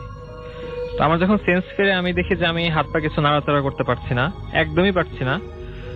তো এই সময় আমি কি যেন আরবিতে বলে চিৎকার দিই, আমি আসলে নিজেও বলতে পারবো না। তো এরপরেই আমি আস্তে আস্তে আমার হাত পা মুভ করতে পারি। তো আমি ধরে নিতেছি যে এটা আমাকে বোবায় ধরতে পারে, বাট ফ্যাক্ট হচ্ছে যদি বোবায় ধরে থাকে তাহলে, আর আমি যদি ব্যাপারটা ঘুমের মধ্যেই হয়ে থাকে লাস্ট ঘটনাটা, তো আমি MP3 প্লেয়ারটা আমার সাথেই থাকার কথা, কিন্তু MP3 প্লেয়ারটা আমি যখন উঠলাম দেখলাম যে MP3 প্লেয়ারটা চেয়ারের উপরেই ছিল। তো এটা বলতেই হবে যে ঘটনাটা আমার সাথে ঘটেছে আর কি। এরপর থেকে আমি অ্যাকচুয়ালি রাত্রেবেলা সচরাচর চেষ্টা করি খুব নিরিবিলি হওয়ার আগেই ঘুমায় পড়তে, অ্যাটলিস্ট একটা পার্সন জেগে থাকা অবস্থায় ঘুমিয়ে পড়তে। আর যদি কোনোভাবে একদম রাত 3টা 3:30টার দিকে কখনো যদি ঘুম ভেঙেও যায়, আমি চেষ্টা করি রুমের লাইট জ্বালিয়ে ঘুমাতে, কারণ এখন আমি ভয় পাই। এখন আগে কোনো সময় ভয় পেতেন না? আমি কখনোই আগে ভয় পেতাম না। আগে 3টা 4টার সময় আমি উঠে টিভি দেখতাম, এখন জিনিসটা কাইন্ড অফ ভয় লাগে আমার। সেটাই, মানে যে কোনো সময় যে কোনো দিন যে কেউ হঠাৎ করে এরকম কোনো কারণে ভয় পেয়ে যেতেই পারেন, এবং আপনি ভয় পাননি মানে ব্যাপারটা এরকম না যে আপনি ভবিষ্যতে ভয় পাবেন না। আপনি তো কোনোদিন ভাবেননি বোধহয় যে আপনার না, আমার সাথে এরকম হবে আমি কখনো ভাবিনি, কখনো ভাবেননি। সেটাই তো, আমিও সেটাই বলবো যে আমরা চলে যাচ্ছি আমাদের পরবর্তীদের কাছে। আপনার নাম প্লিজ একটু বলবেন, তারপর আপনি একটু জানাবেন আমাকে যে আপনি কোথা থেকে এসেছেন। থ্যাংক ইউ রাসেল ভাইয়া, আমি সবুজ, ড্যাফোডিলে পড়ছি সিএসসি, আমি সেই যাত্রাবাড়ি থেকে। শুনি আপনার ঘটনা। হ্যাঁ, ঘটনাটা ভাই 2010-এ, তখন ভাই আমি SSC দিয়েছি, রেজাল্ট বাকি ছিল। তো আমার একটা ফ্রেন্ড ছিল অনেক নাম, তো ওর গ্রামের বাড়ি হচ্ছে নরসিংদী। তো ওকে আমি বলেছিলাম যে তোর গ্রামের বাড়িতে যাব। তো হঠাৎ একদিন বিকালে ও আমার আম্মুর নাম্বার ফোন দেয়, ফোন দিয়ে আমাকে চায়। তো যখন ও আমাকে চাইলো তখন বললো যে আমার তো নানি মারা গেছে, তো আমি এখন যাব, আমার একা একা ভালো লাগছে না, তুই আমার সাথে চল। আমি বললাম ওকে ঠিক আছে। বাসায় আর মানে মারা যাওয়ার ব্যাপারটা বলি না, এমনি বলছিলাম ফ্রেন্ডের সাথে যাচ্ছি। তো ঢাকা মেডিকেল গেলাম, সেখান থেকে সব প্রসিডিউর করতে করতে প্রায় তখন রাতে 10টা বেজে গেছে। তো এখান থেকে একটা অ্যাম্বুলেন্স ঠিক করা, লাশের গাড়ি। তো সেটা নিয়ে আমরা বাসায় এই যে মারা গেছে এটা না বলার কোনো কারণ কি ছিল? এটা বলে হয়তো যেতে দিত না। তাই? আচ্ছা, ওকে। তারপরে শুনি।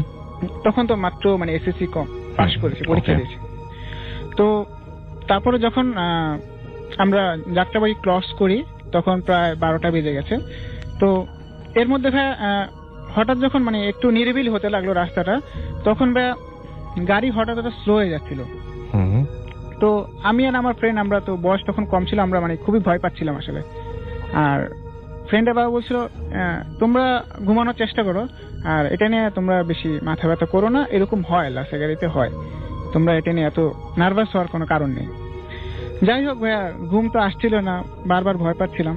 তো এরই মধ্যে ফ্রেন্ডের বাবা চিন্তা করলো যে বিকাল থেকে ওরা কিছু খায়নি, তো সে একটা ছোট টঙের দোকানের সামনে গাড়িটা দাঁড় করালো একটু দূরে, গিয়ে বললো আসলে চলো।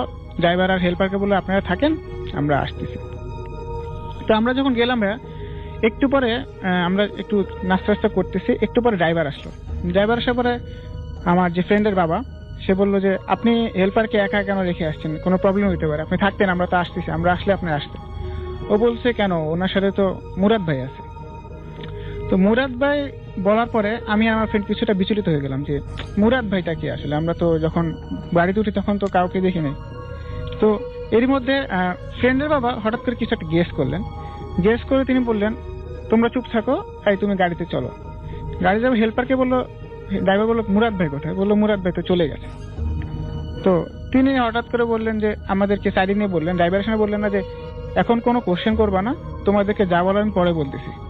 ড্রাইভারকে বললো যে তিনি কিছু নাস্তা নেই, ড্রাইভারকে বললেন আপনি এগুলি খান আর সোজা গাড়ি চালাবেন। তো একটু পরে ড্রাইভার একটু পরে গাড়ি থামাতে লাগলো রাস্তার ভিতরে।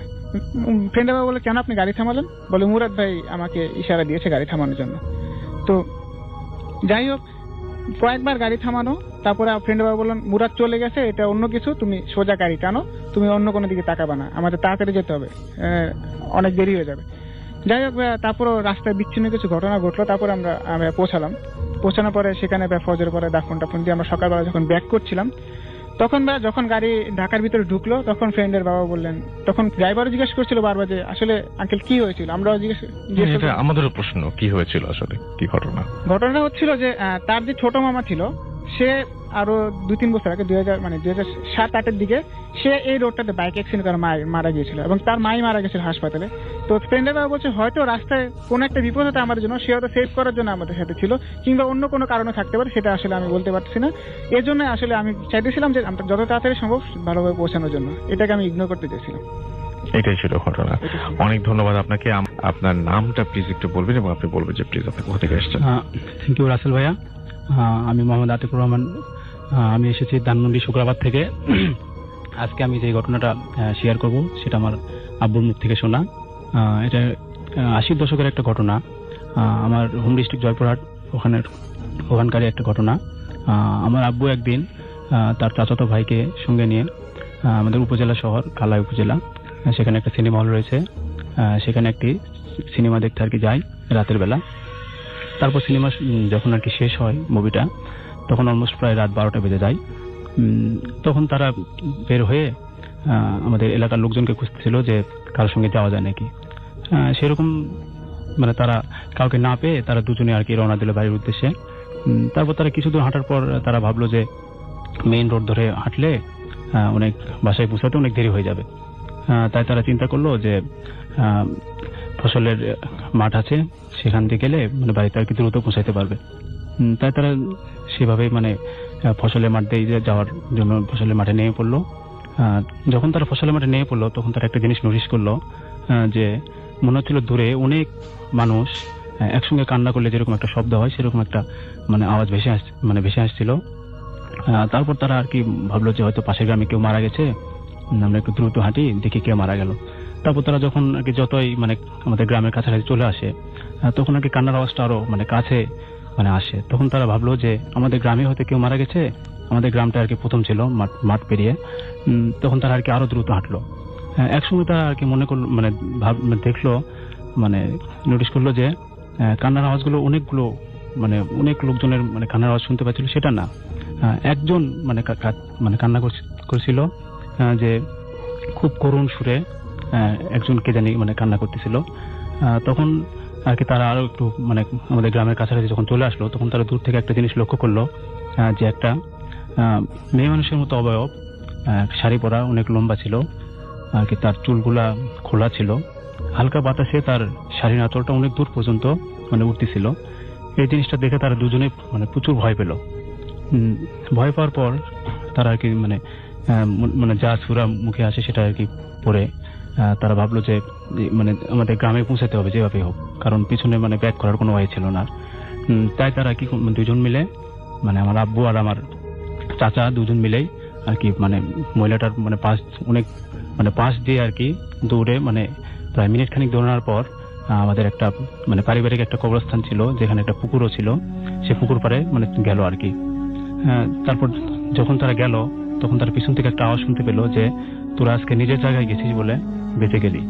তারপর আর কি মানে আমার আব্বা আর আমার চাচা দ্রুত মানে বাড়িতে আর কি চলে যায়। এই ছিল আমার ঘটনা। রাসেল ভাই ধন্যবাদ। অনেক ধন্যবাদ আপনাকে। আপনার ডিয়ার লিসেনার, প্রতিনিয়ত এই ধরনের বাছাই করা ভয়ানক ঘটনা শুনতে চ্যানেলটি অবশ্যই সাবস্ক্রাইব করে নেবেন। তবে আজকের এই এপিসোডটি আপনাদের মাঝে কেমন লাগলো, আপনারা প্রতিনিয়ত এই ধরনের ঘটনা শুনতে ইচ্ছুক কিনা অবশ্যই কমেন্ট সেকশনে জানিয়ে দেবেন। আপনারা চাইলে এই চ্যানেলে ঘুরে আসতে পারেন। এই চ্যানেলে অসংখ্য এপিসোড পাবলিশ করা আছে যা শুধুমাত্র বাছাইকৃত ভয়ানক ঘটনা। ভূতের যত ভয়ানক ঘটনা আছে প্রত্যেকটি ঘটনা নিয়ে আপনারা এই চ্যানেলের মধ্যে শুনতে পারবেন। তো আজকের জন্য এখানেই বিদায় নেব। আবারও আগামীকাল নতুন কিছু বাছাই করা ভয়ানক ঘটনা নিয়ে আপনাদের মাঝে চলে আসবো। সকলেই ভালো থাকবেন, সুস্থ থাকবেন। আল্লাহ হাফেজ।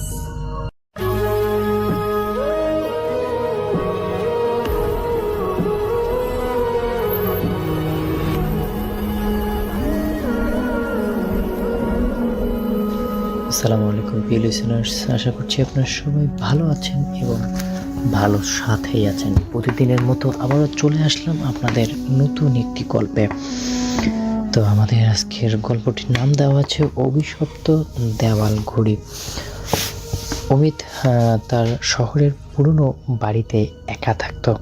এই বাড়িতে তার ঠাকুরদা মারা যাওয়ার আগে তাকে একটি বিশাল অ্যান্টিক দেওয়াল ঘড়ি উপহার দেওয়া হয়েছিল। ঘড়িটা দেখতে ছিল খুবই সুন্দর, কিন্তু তার ঘন্টা বাজানোটা ছিল অদ্ভুত।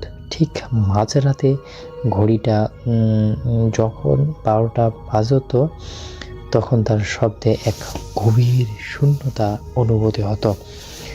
একদিন রাতে অমিত তার কাজের জন্য জেগেছিল রাত 12টা পর্যন্ত।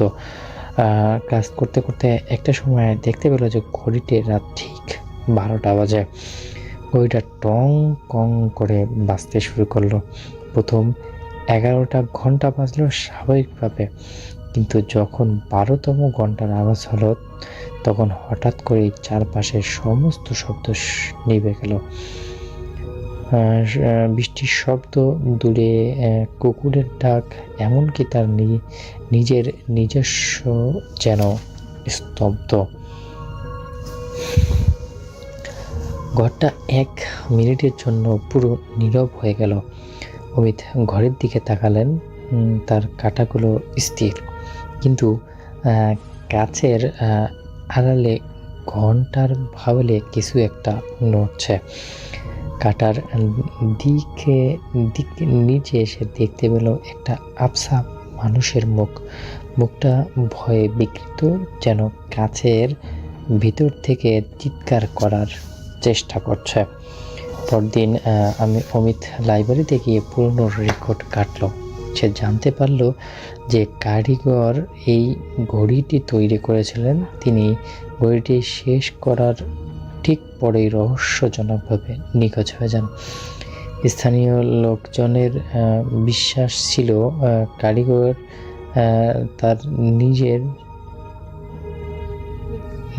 তার নিজের জীবনের একটা অংশ ওই ঘড়ির ভিতর ঢুকিয়ে দিয়েছেন।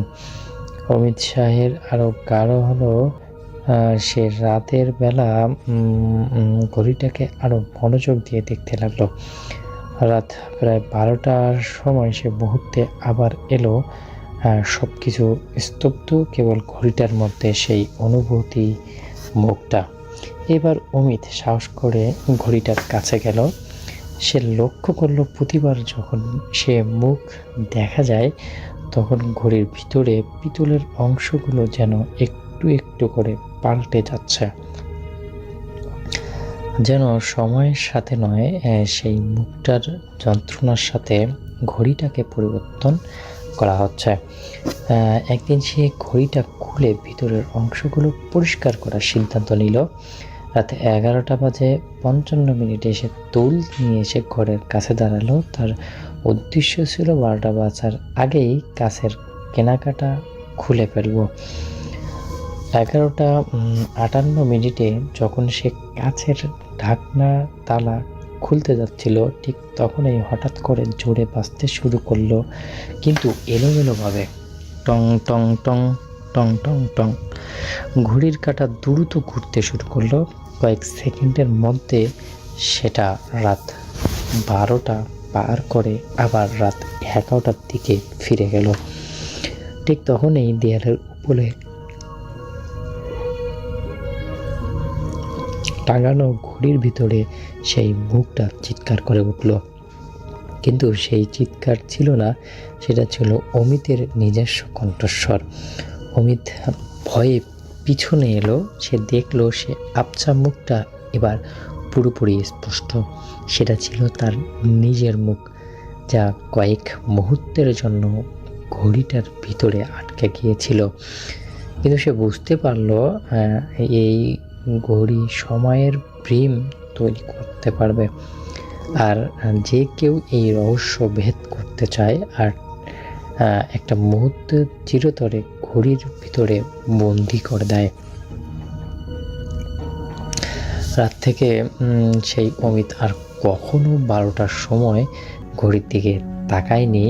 সে ঘড়িটি ঢেকে রাখলো না, কারণ সে জানতো ঢাকা দিলেও তার ভিতরে জিনিসটা মুক্ত হবে না।